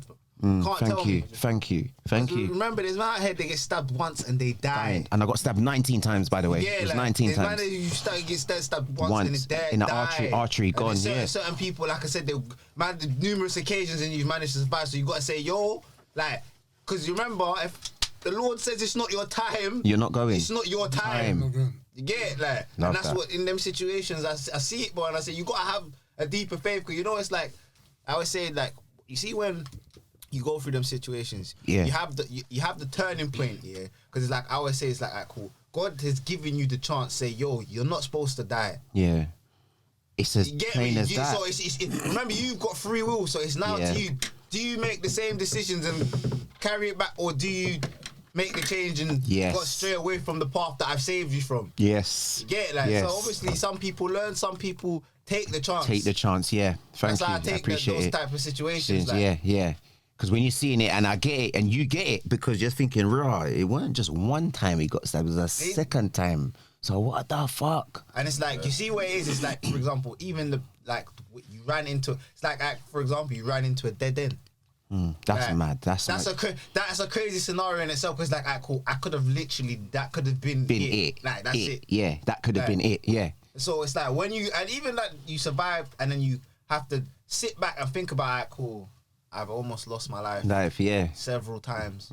So it's like, where you, my thing is what I respect you for is the growth and being able to overcome that. Cause like I say, you know, some people, like I say, because you see, for example, how you do your media thing and you're in the, bro, like going through that type of stuff has its effects, you know, because it does. You have to remember that. It does. What you do, you're like, compared to what the life you used to live, is like, I'm old, like, you can find me, so it's like, if anything people really want to hold it, like, you can find me, because I'm out there, so it's a real thing to live with that, because it's like, you see, like, certain people have that type of background, when they get to that certain stage, it's like, alright, cool. Some of them, because they're still connected, and it's that I was trying to stress. They have to make sure, alright, cool, when I move, man's going with security, man's moving digital. Like, I have to move like that, because it's like, people don't understand. People who are not involved in it don't understand. Like, it doesn't just go away, bro. Yeah, thank you. Because something you could have done to someone years way ago. Back, ping up. You might have all forgotten about it. But he ain't man ain't forgotten about it. When he sees you, I've been waiting to see you, and then it's radical from there. It's radical, but I appreciate it. Thank you, man. It's true what you're saying. You just hit the nail on the head, bro. It's mad. So you've got to have that willpower to want to make change, bro. And that was when I was probably like 20, I think I was like 20, that was 2007 to 9, so I was like 21, 23, you get me? So it's like now, I'm like, like a good few years, way on now, out the paranoia, bro. And it's like, and I suffer, like I said to you, I suffer with mental health, so I suffer with PTSD. So which is... Can we talk about that? Yeah, we can talk about it, bro. Yeah, he's like, can we talk about that? I mean, it's cool. It's cool. No, it's cool. So, like, obviously, what is mental health? Mental health is a word. It's words. It's real, but how do you label it? How do you see it? Like, how do you let it sink in? For me, the professionals will say you're diagnosed with PTSD, blah blah blah. Yeah. Traumatic experiences, obviously they're out there for a reason, but when it starts to get to things like medication and blah blah blah and this and that other, have you ever received I took medication when I first found out in 2018 that I was diagnosed with. And what form of, I mean, what exact, like what was the diagnosis? So the diagnosis was PTSD. Yeah. Okay, so PTSD. So what was the medication? So the PTSD, I can't remember the name of it. It was some little tiny yellow tablets, but they have their side effects. So what it is that these professionals and these hierarchy people try and just forbid. Remember, it's all money. Yes. It's all the government and it's all money. Baby. I'm very well in tune. $1 trillion business, all baby. Right. So let's fob him off with some nanaxicillin. Keep him dosed up. Keep giving it to him, but we're making acres of money. You're fucking me up even more. Yeah. So I tried it because at this. So you're fucking me up even more. So I'm like, what's going on? The realness, you don't give me a joke. The nigga's fucked the nigga out. Good. So boom. So I've said to myself, at the time when I was a little bit more vulnerable, I'm thinking the med is gonna work for me. Bro, I'm letting you know now. It is dumbing man down to the T. Yeah. I'm letting you know. Yeah. It gives man headache. You start sweating. It's. Bro, you see, because I had a brother that suffered from stuff. Mental health. Okay, yeah. Is he taking meds? No, I know they went through it. We had a breakdown and stuff. Yeah. You see what you're saying? Yeah. It aligns exactly with what you're saying. It's like there was a point where they was like, yo, like it's like they feel like they're not really getting better, but it's like they feel like it's the medication is making them. It's like monged off and see. And then my thing is like if you're not like, you know, if you ain't got the certain people back around you who believe you, because you know, like when what happens is people start to you see, because obviously you get the association or you're not well. They might start to discredit you. So you know when you're saying, yo, these man here, they're taking the piss, like they're violating, with the whole, it's just, you get me? You know, if they go onto their side, it's easy, and that's how a lot of people can get trapped in that whole, because that cycle. Them man will just feed you the drugs as long as you continuous you take repeat prescription. Yeah, bro. Repeat. Them it's money, bro. I need a repeat prescription for the nitrazepam on side. It's mad. The extra lazepam, it's mad. They're making up names now, dog. It's mad. Yeah. But like you just said, I get it. And for me, when I did try it, I was getting bromethazine. I was getting headaches. I was sweating. I was putting on a bit of weight. But it was making me feel monged. Like I'm talking, you know when people smoke weed and you get that monged, but you're okay to get monged off weed, bro. I was feeling monged. I didn't want to get up. I was staring into space, bro. I'm thinking, why am I moving like this? This is not cool, bro. And people were telling me around me, stop now, stop. Yeah. Bro, it's like, listen, even like, you see, even what you said about saying stop here. Yeah. My brother, I said, they told her, you've got to take something for a couple years. Yes. Yeah. So I was like, that's 24 months. No, but you know what I said? When they said the couple years, I had to argue the fact and say, like, but you've only had this once. It's never. It's not. It's like it's a repetitive thing. It's only ever happened continuous once. Yeah. Yes. So I said, since then you've been cool. Yeah. I said, bro, gradually stop taking that and see if you gradually, as you gradually stop taking it, if you start to feel away, cool. Yeah. Listen to my word, to the point where she stopped taking it, bro. Yeah, and then it's I looked at it and I said, "Look, you're cool, innit?" Yeah. And I said, "Yeah, but look, they were telling her, if you don't take this, you're gonna end up back there." And I said, But I said, "But you're cool though. The fact without it, you're cool, bro." Yeah, see. Like, but they want you to be dependent on it because that's the whole thing. It's like they try to condition you to have some sort of mental attachment and dependency onto this. So it's like now you associate with the feeling of feeling normal to being when you take it. And there was you know what I was having, to be fair, one thing I was having was panic attacks, and it would always happen at night time.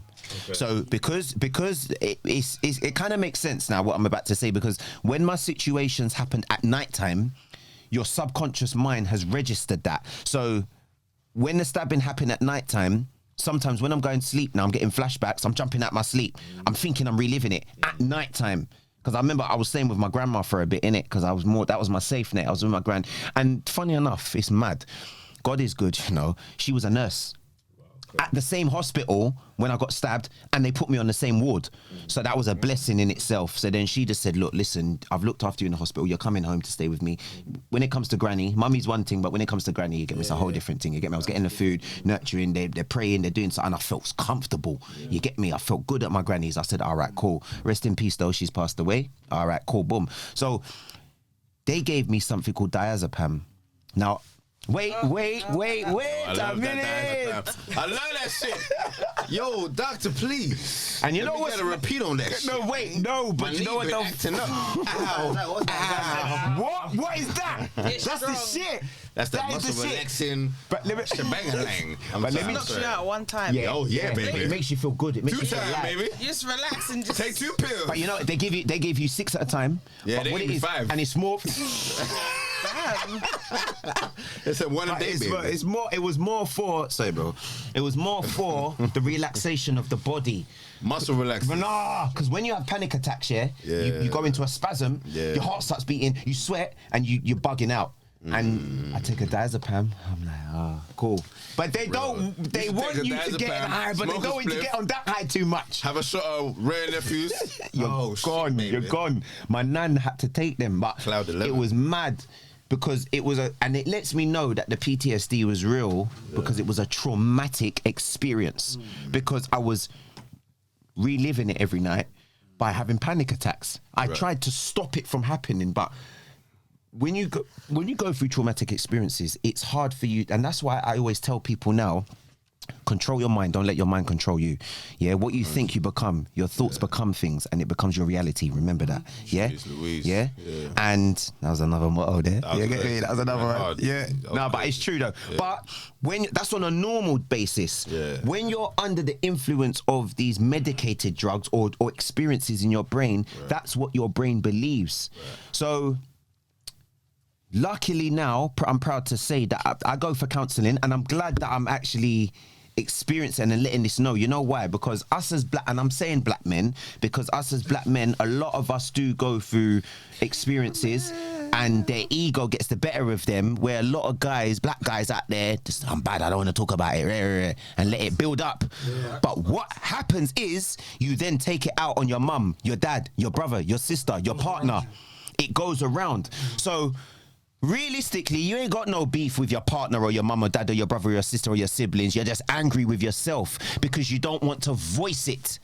Now, me as a black man that's lived the gang life and is tell them about it, fam. And now that is living the righteous way now, I'm not scared to talk about my mental health. I'm not scared to talk about the gang violence. Bro, I'm so real. Bro, sometimes my realness will get to people and think, fuck me. But I'm here not to fabricate it. I'm here to help you. Oh shit! I'm here to help you. So I believe that we will suffer with mental health to a degree. Sometimes we could wake up and have a down day, but guess what? It's gone in your mindset. So that's your mental health, isn't it? You want your mental health to be better, don't you? Every day, to be nurtured, to be good. You want it to grow. But every single day, not everything's going to go. But it's how you perceive it and how you deal with it. You understand? When you go through situations, that's when it fucks you up even more. It took me years to get to where I am now, bro. To the point when I came out of hospital, I was walking around with a knife in a kitchen knife. Not because I'm a bad boy, because I was scared, bro. I was scared. You get the guys that walk around with it because I'm a bad man, I'll shank you up, or because you're packed. And this is what the Metropolitan Police did not understand when they were having their board meetings. Oh, why are these guys walking around with knives and trying to stimulate us in a certain way? There's some of us out here that's petrified. You get me? We got caught up, rah, this, and the other. But it's not saying I was going to use it, but I'll probably pull it out, but then it will make them run away. But then I've been caught on CCTV now. I'm fucked now. I've gone in. Why? Because there's a scared little boy that's been stabbed, running around with a knife. He's still living. And that's why I said to you before, it's about the company you keep, the atmosphere you're in, the environment that you're in. I had to move away. I had to make change. So I go to count, and this is another thing I'll say out there. As a black person, I get counselling, I get therapy. Yeah, had to wait two and a half. It's very important, and it's helped me to the point they've now told me that my PTSD's gone. So round of applause to that. Round of applause to that. So what they have stated to me is that I have an emotional state disorder, which is understandable because my emotions fluctuate. Yeah. But my PTSD is gone because I've built it to that point now. It's not about that. And every human being on this earth, by the way, and I don't want to, forgive me for interrupting. Every human being on this earth has fluctuating emotions. Yeah, see? Okay, yeah. Every human being. I don't care if you look like the most stable person in the world. Your emotions fluctuate, whether it's behind closed doors or you wear your heart on your sleeve. Thank you. Like, so, yes, there are correct diagnosis when it comes to PTSD and stuff like that. But I will still stand on my belief that I feel like people are being given a label. Yes, and it's that. And then they accept the label. And they just think, that's me now. They run with the label. That's me now.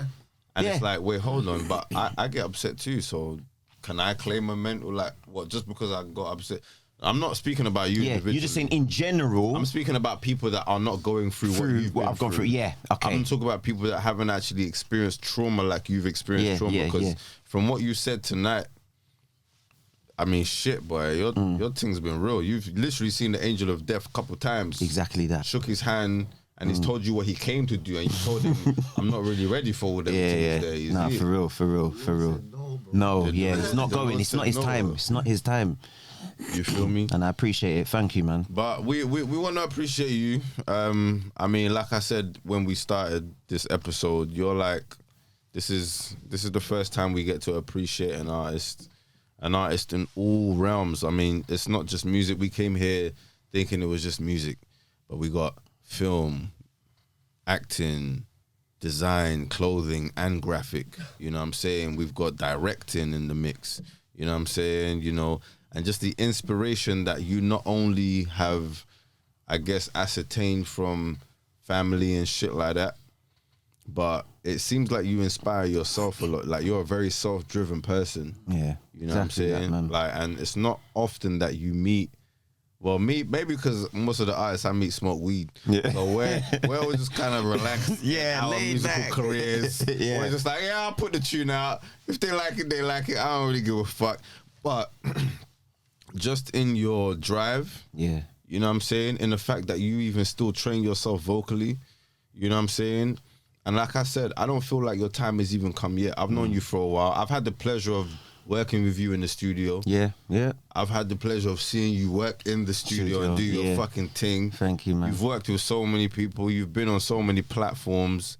So we're even grateful that you've come to the SMG platform today. Thank you, man. Thank you. Because, you know what I'm saying, we just wanted to kind of, you know what I mean, let people into your world. Your life, into your world a little bit. You know what I'm saying? Yeah.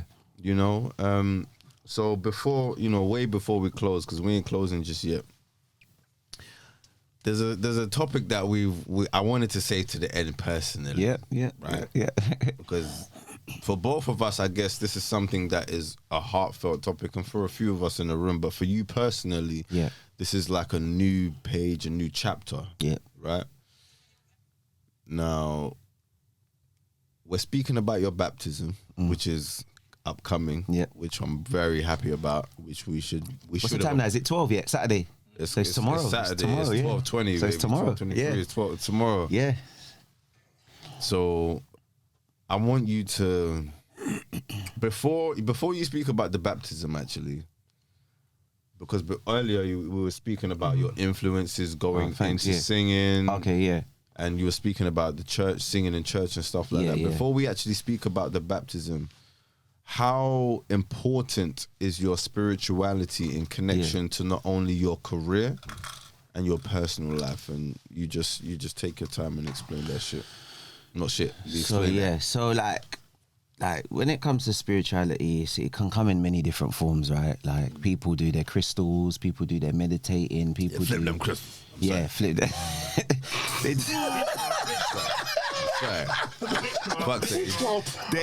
do it in so many different ways, but like I need to relax. I'm very spiritual in the sense of God, right? Now, I've never heard anyone say, I don't believe in God. Maybe when we're younger, but we're of age now. So I would highly take offense if you said, I don't believe in God, because he's there. Yeah.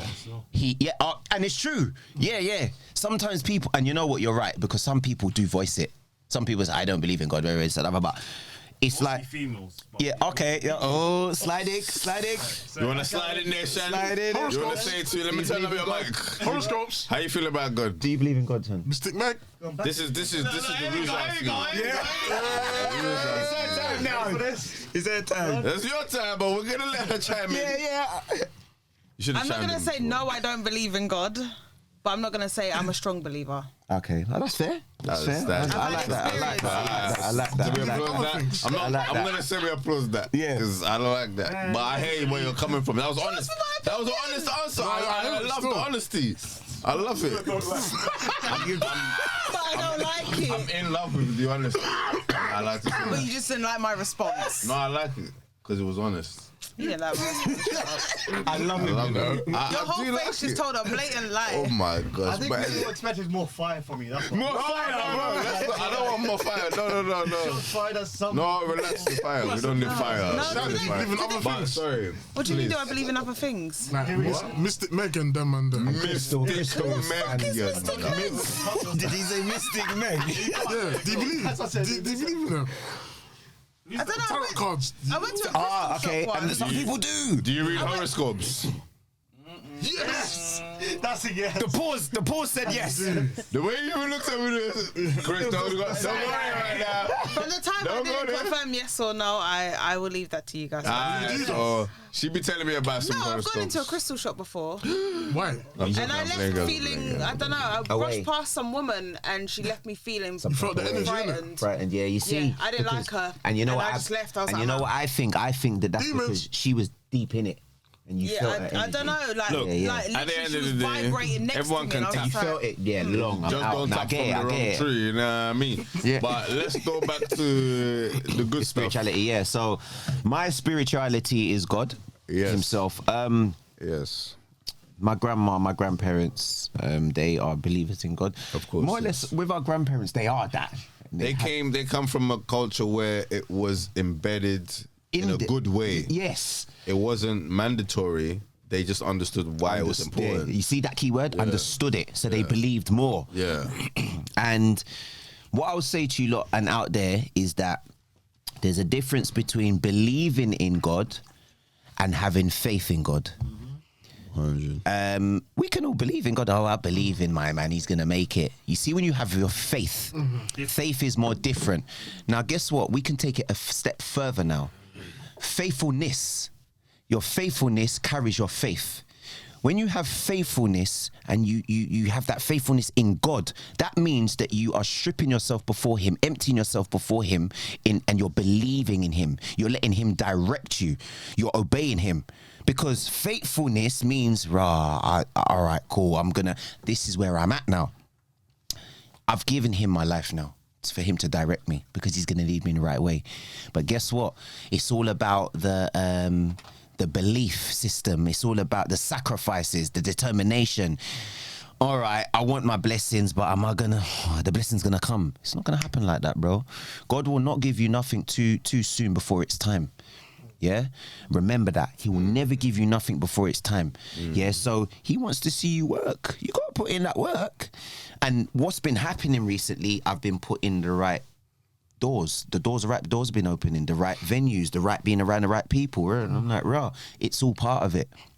So many situations that were happening that I thought, all right, so what you don't try and wallow over a situation, because if you wallow and hinder over a situation, it means that you're not having the faithfulness, you're not trusting him enough. Yeah. Just let it be. And then, you know it, and that's when the blessing comes even more. So that's why my spirituality is more in God now. So I've got my Bible, I read my Psalms. It's quite hard to read the Bible. So I spoke to my pastor. He said, look, listen, one thing I don't do, sometimes I overdeep things. I know we all overthink sometimes. I don't overdeep things. Just let it be. Just let it be. Read a page a day. Start from this, start from that. You got the Old Testament, the New Testament. I prefer to read the New Testament. It's more up to date. And I read my Psalms. I'm a strong believer in affirmations, manifesting, law of attraction, and we'll touch on that in a minute, because with law of attraction, we can all manifest our desires and what we want. But you see, with law of attraction, bro, law of attraction is not what you want, it's what you are.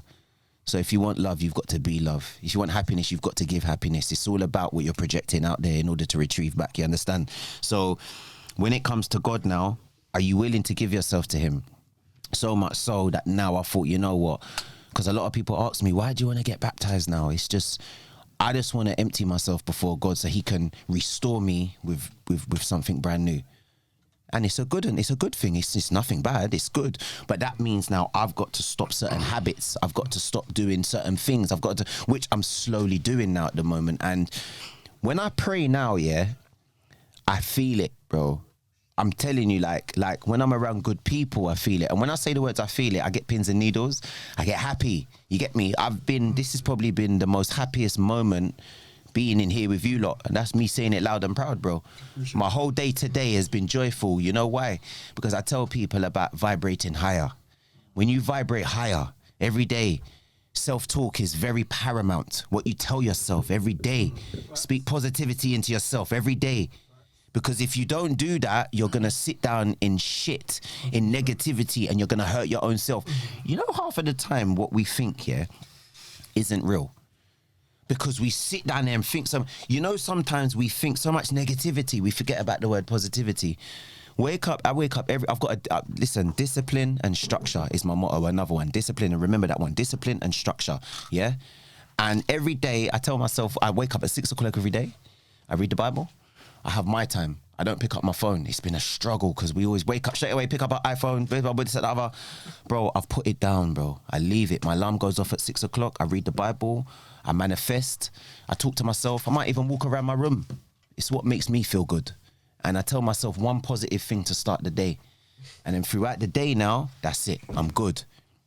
So that's why I say, be careful what you think, because what you think you become, and what you think, your thoughts become things. Remember that. So, like, for me, I'm walking with God now. It's mad. He's put an armor around me now. I'm feeling good. Armor of God, you feel me? God. And I feel it. Breastplate and that. Like, it's mad double. Yeah? And today, today, we need nook shots for this now. Bye. You get it? Big gird for the line. You know what's mad though? I'm joking. You know what I'm saying, Sean? I'm joking. Today I woke up and lead it. You need to relax, Sean. You need to relax. Why is he on his own today? That was a straight. But you see, today though, like this whole week for me, my baptism's tomorrow now because it's 12. Yeah, I'm ready, and I'm really happy. Like. And when I had my baptismal class, because you've got to do a class, innit? 2-3 days in the week, and then you pass, got my certificate already. So one thing the pastor said, that's wild. One thing the pastor said was, look, the devil's gonna try, but he's a liar. Yeah, he uses things that you care about the most. He'll throw certain things your mates, he'll throw curveballs at you, bro. I'm standing strong. You get me? This week's been a bit itchy. I'm like, rah. The more happier that I'm becoming within this week is the more fuckery that's been coming my way. It's real. Yeah? Entities is real. I'm telling you, bro, it's real. Entities is real. When you try to get closer to your destination, you know what I mean? more Devil things get comes out. thrown. The enemy is just gonna throw it. everything in your path. But then it determines how strong or weak are you. All right. So I said, you're not. Listen, the word of God is powerful. All right. Yeah, the word of God is powerful, bro. I'm telling you, He is the beginning and the end, bruv. Yeah. The morning and the evening star. Every Ross, I'm telling you, and you know what's mad, bro? Like, you see, this week, yeah, I said, listen, I don't want no outside entities phoning me too much. I've set boundaries for myself. I love myself more. I'm valuing myself more. I said, if Tommy's phoning me at 6, yeah, but he's phoning me by off chance, I can't pick up the phone, Tommy. You might phone me and say, my gal's put me down. I'm upset. I need to chat to you. I can't handle your energy. I know you're all about Tommy, you love lad. I can't handle your energy. I'm here for you, but this week I'm dedicating to me and God right now. And you see, tomorrow, bro, today's Saturday after here, I'm going home. I'm sleeping, waking up, going barbers. Listen, you see, a Sunday rises, bro. Like, this is it.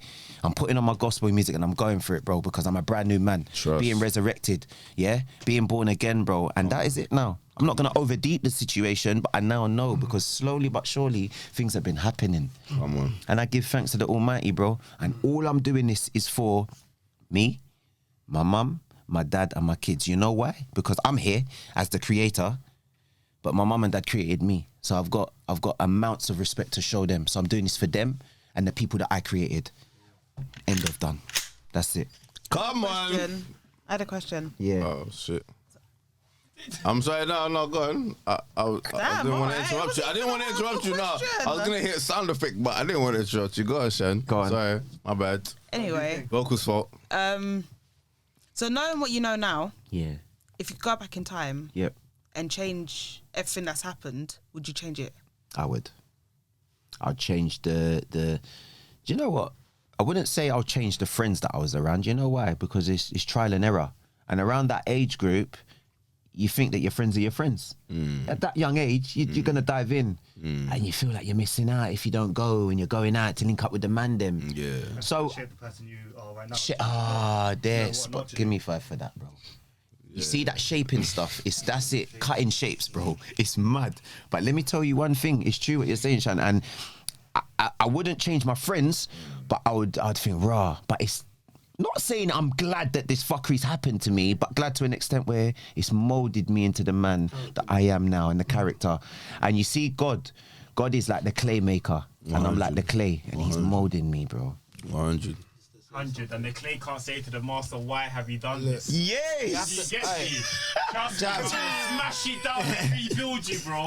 Jab. You have to remember one thing. Yeah. God always gives you the journeys that He'll give you a journey where you can handle.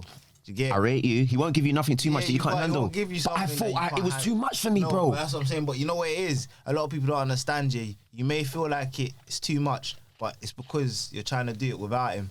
Get me? Because you see the moment you find Him. Well done. Well done. Well done. Well done. Yeah. And a lot of us have, and throughout the way, I was trying to do it without him, and he's like, bro, I'll let you go off in the wilderness, I've been trying to do but it you're gonna without come him back as to me. Bro. You're gonna come back to me. Bro, Spot on. Well done. Well done. I know this from my own personal experience. There's certain close calls I've had in life, and I said, bro, this is an act of God. I said, I can't. There's nothing else I can put it other than, and that's why certain things I say it make me navigate into a different Realm. I say, yo, because. It's like I'm seeing him say, yo, bro, I've been doing this without you, bro. You showed me, And it's only got me so far. You've given me a taste of, yo, bro. Like, if you want to do this without me, this is where you're going, bro. So it's. Tell him about it. It's my way or no way. You get it, like, so you get me, you better find him. Yeah. But you see that though, it's true what he said. The main thing he just Rolls said back is the the fact that scrolls. man's trying to do it on his own accord or by himself. It's not gonna work. It's not. It will only get you so far, but then it resorts back to what I was saying to you about the faithfulness. You can have faith, but the faithfulness means is take control. Take control, God, and you lead the way. And that's where I'm at right now. That's where I'm at right now. It's fucking beautiful, bro. It is. I'm not It gonna- is. I mean, that's beautiful, but what am I doing? I know, I got a long way to go. Even though I'm already there, it's crazy. I've been fighting with these demons. I be profanity. I need to relax. Alright, cool. So I'm glad we touched on that because that was what I wanted to build up to. Okay. Because obviously my next question is what's next, because everything that you've done has built a groundwork for you in terms of solidifying your credentials musically, creatively. Yeah. Everybody knows what you're on. Yeah. You know what I'm saying? When you go to work with somebody, there's no question on what you're capable of doing. Yeah. You know what I'm saying? Yeah. Like, I heard a DJ say when he was interviewing you, like, he wanted to play one of your tunes. Like, I think you went for an interview and he wanted to play one of your tunes, and he just kept on going, you know what tune it is. You know what tune it is, because it's a banger. And it's one of them ones where at first I was thinking, right, this guy's moving gas. But it's one of them ones where if you guys know what deRouche is capable of vocally, it's not a joke thing. If you heard what he did at the beginning of this podcast, it was actually kind of crazy. And that's just off the dome. That's just sitting down fresh, like, you know what I mean? Like, we're going to do another little something, but... That was crazy. It was crazy. And another thing that I want to say... And I'm retired. He done his thing. Nah, get it right. Alright, because we're gonna do. You're gonna sing for us. Yeah, man. Ready. And I got the instrumental here. You got instrumental. I got instrumentals for you. You know what I want to do? I got a few instrumentals. We're going drill. We're going bashment. We're going reggae. We're doing it. Before we do that, because we're gonna do that and then we're gonna close. Yeah. But listen, we're good on the shits. Well, we got enough of that. Yeah. Alright, cool. I just want to say. Because I call you deRouche, I'll call you deRouche. I've known you for a while. Yeah, he's got his own way of calling back. You're good. I just want to say, you are literally like one of the most humble artists I've ever met. Not just people, because humble people is cool. You get them a dime a dozen. I consider myself a humble person. Yeah, but you are a humble artist. Thank you, man. And you don't get many humble artists, especially when the artist is cold. Yeah, because it feeds their ego a bit and they get... Yeah, if I was in a show with you, I need to go after you, but way after you. They need to forget about you, and then I go on stage. Because if I go on after you, I'm just going to be pissed. Because they're going to still be thinking, this guy ain't singing like that guy before. You know what I'm saying? Like, they're fucking hard. And I feel like, you know what I mean? Your time ain't come. Thank you, man. It's coming. It could be this year. I don't fucking know. But I feel like you've just got way too much to give. You know what I'm saying? And I feel like... Yeah, man. You know what I mean? You're about to start throwing cherries on them motherfucking cakes, man. And it's happening. It's happening now. Like, I feel... And you know what? For me, like, it's very emotional for me because now, like I was saying, like, I've poured myself into a lot of people because I'm an empath. This is me, bro. I'm a lover man, innit? Like, I love everybody, bro. And there's not many people out there like that. And I think because I'm learning about psychology as well. So obviously, I kept that one quiet. So I'm learning about psychology because I want to understand people. So what I said to myself, I'm a bit of a mastermind. So I said to myself, you know what? My job, bro, is a mentor. I manifested that a good few years ago. I wanted to become a mentor. I wanted to have a business. I wanted to mentor young kids and young adults. Not just about their mentoring, their mental health, everything. So I said to myself, I write manifestation goals and put them on my wall every day. So and I always achieve them. So I said to myself, my end goal is to open up an organization called Power Up. Right. So I've registered it. Power Up speaks within itself. I want to charge people up every day. I want to power up people every day.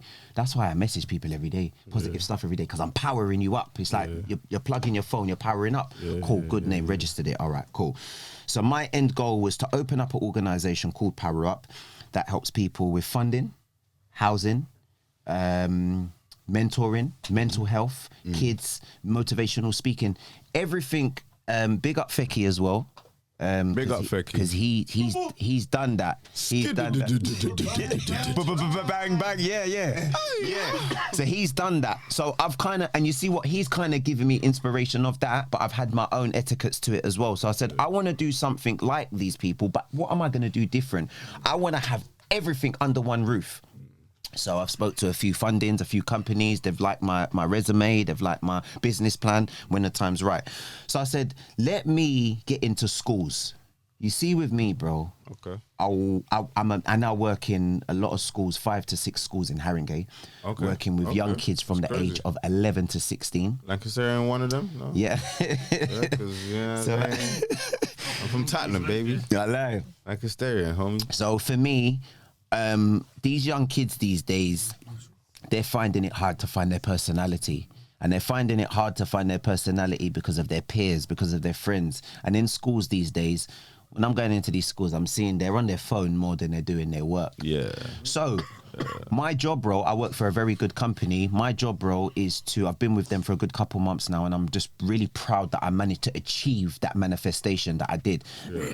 I know that I'm a bit of a powerhouse when it comes to getting through to people and getting in their minds, their conscious and their subconscious minds. So I said to myself, you know what, let me get into the schools. But what I'm doing is building myself as a mentor, so when I get to build my organization, I've got all the credentials. Makes sense. Yeah, so I'll take the long road. I'm not going to take shortcuts.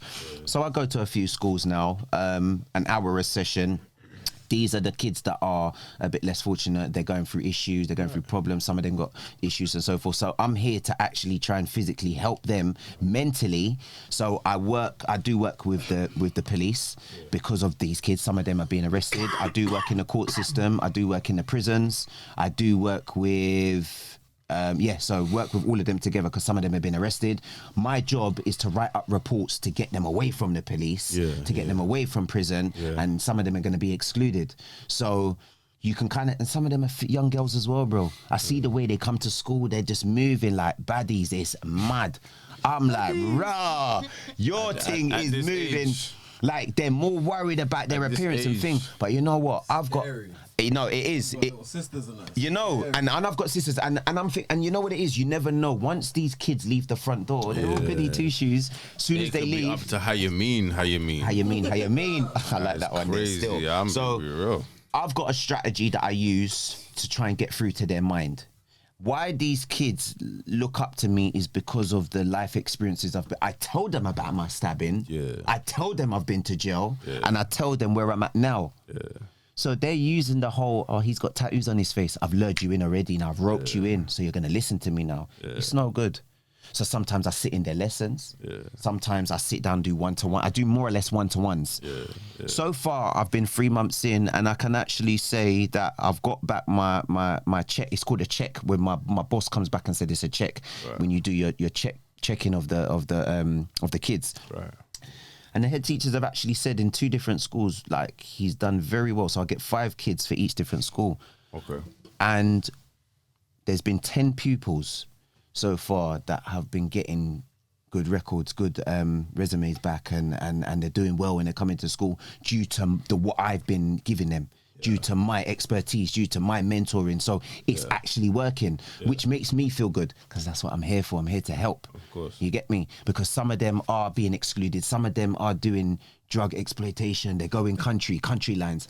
I'm like, bro, you're like 15. But this is how it's mad now. An advertisement? No, I'm joking. You get me? It's mad now. But what is what's a 15-year-old doing going... From this 079, I'm just... Going, you know, like that. Going up to country, bro. We've got little brothers and sisters, bro. I can't condone that. Quick question. Yeah, my bro. So when you see all them missing sites, you think them people them used to go on country? I feel like there's a lot of country. Half of them. Country involved. Some of them I can look at them and I say... You can see it in them. But look, my man's in he's old, see the picture, you know what's I wanna, old, bro. I wanna, because we gotta wrap up soon. Yeah. Your portfolio off paper, is incredible. Thank you very much. Your giving back, which you've just been speaking about for the last couple minutes, is incredible. The fact that you even fucking have time to be giving back to anybody. It's a lot, because we're going through a lot ourselves. It's fucking incredible. And you got a lot of kids, man. Yeah, I know, man. I gotta eat. Gotta look after your kids, baby. But listen, for real. deRouche, we're gonna get into this freestyle. Yeah. I don't know if you have an instrument you want me to play. I got one for you still. Yeah, I got one for you. Give me the name, but I just wanna say thank you because man, you have opened up. I feel like we need a part 2 to this shit. So you know, I've got so much more. Ladies and gentlemen, watch out for the part 2 because we didn't get to fit everything into this episode that we wanted to. Yeah, no, but we're gonna close it off with a freestyle. We appreciate you, man. SMG baby, you know what I'm saying? We drink and we smoking weed. How you mean? I mean, we're not drinking. I'm sorry, did I go too far? No, you didn't. Because I ain't drinking a drink or smoking weed. You know what I'm saying? What? That motherfucker want apple juice. Did he just say, you don't want no juice? You're too funny. I represent. I got the holy water. Peter, we don't blaspheme on this podcast. You need to relax. Ain't no holy water anywhere around here. We got that Molly water though. You lot are too funny. You know? We need to do this. My one is as long as that one cool. Yo, listen. Yo. Chat up in the bundle. I got a few eye that's where the fiends go. See my girl got a ass like a mango. Aye, look, yo. We go from the R&B to the drillish. Watch him. Grrr, bow. Yo, 8 bills for the red denim. Paint splash all on my off-white jeans. Man doing up road in the boot-ons. Pavement red, cause my feet then bleed. Drip too clean, fresh white tea. Oh, it's mad when I link my barber. I get a quick tape or oil and sheen. Oi, mad up like baddie one press me, gal one test me. A chat got worse. Leave them nerds, heck them jerks. Come round here, let me have my turn. Man one talk about dip, splash, twist, turn. The man one learn. Look, I ain't gotta talk about burning bridges. I let that burn. Hey, trap in the bando. I got a few eye that's where the fiends go. See my girl got a ass like a mango. I went jail, got locked like Django. Jabby get aggy, then fling on a belly. Got ish on my mind, couple youths call me daddy. Put that aside, couple marks on my teeth and go till in that bing that they think I'm a crazy. Tell me what you want, cause I just leave me alone. Screw. It's enough for them, trust me. Come on, Jack deRouche, don't know. You get me? And rip with that one there still. Obviously, we're gonna leave it there because timing and that. You can't top that. You can't top that? He said you can't. I say nothing. Shay say you can't top that. You can't top that. You know what I'm saying? He said, yo. He said that was in the zoo. That was a zoo. That's a calling for a zoo. That was funny. I'll be there. Love, man. Line it up. I'm showing. What the fuck's going on? All right, so boom. Yeah. Thank you very much. Come on, my bro. 10 times. Coming true. We appreciate it. We're gonna have you on very soon because I want to get to the depth of some of these stories that we didn't get to. We surfaced everything. Yeah. But ladies and gentlemen, hold tight, Jab deRouche. Check him out. You know what I'm saying? Google the name, search the name. You know what I'm saying? Check out all the fucking shits that he's got going on. You don't know SMGtv. Come on, man. I just want to say thank you for you lot having me, man. And for me, I felt like family. This is it, family. And I said it though, but I've been on a lot of podcasts, bro, and I feel like it's been restricted, like head teacher and pupil. But I just want to say thank you. God bless you all. I pray for you all. And this is it. This is it. Today I felt like I've ended my Friday into Saturday to my baptism the right way. So God bless you all. Thank you. Yeah. Bow. Yeah. So where can we find you, my guy? Where can we find you? So we got the whole. I've jumped on the whole tactic. Whatever you call it. I like how you call it that. Yeah, I jumped on the you get it? Like, I jumped on the TikTok. You get me? I like to say the backwards thing, the TikTok tactic.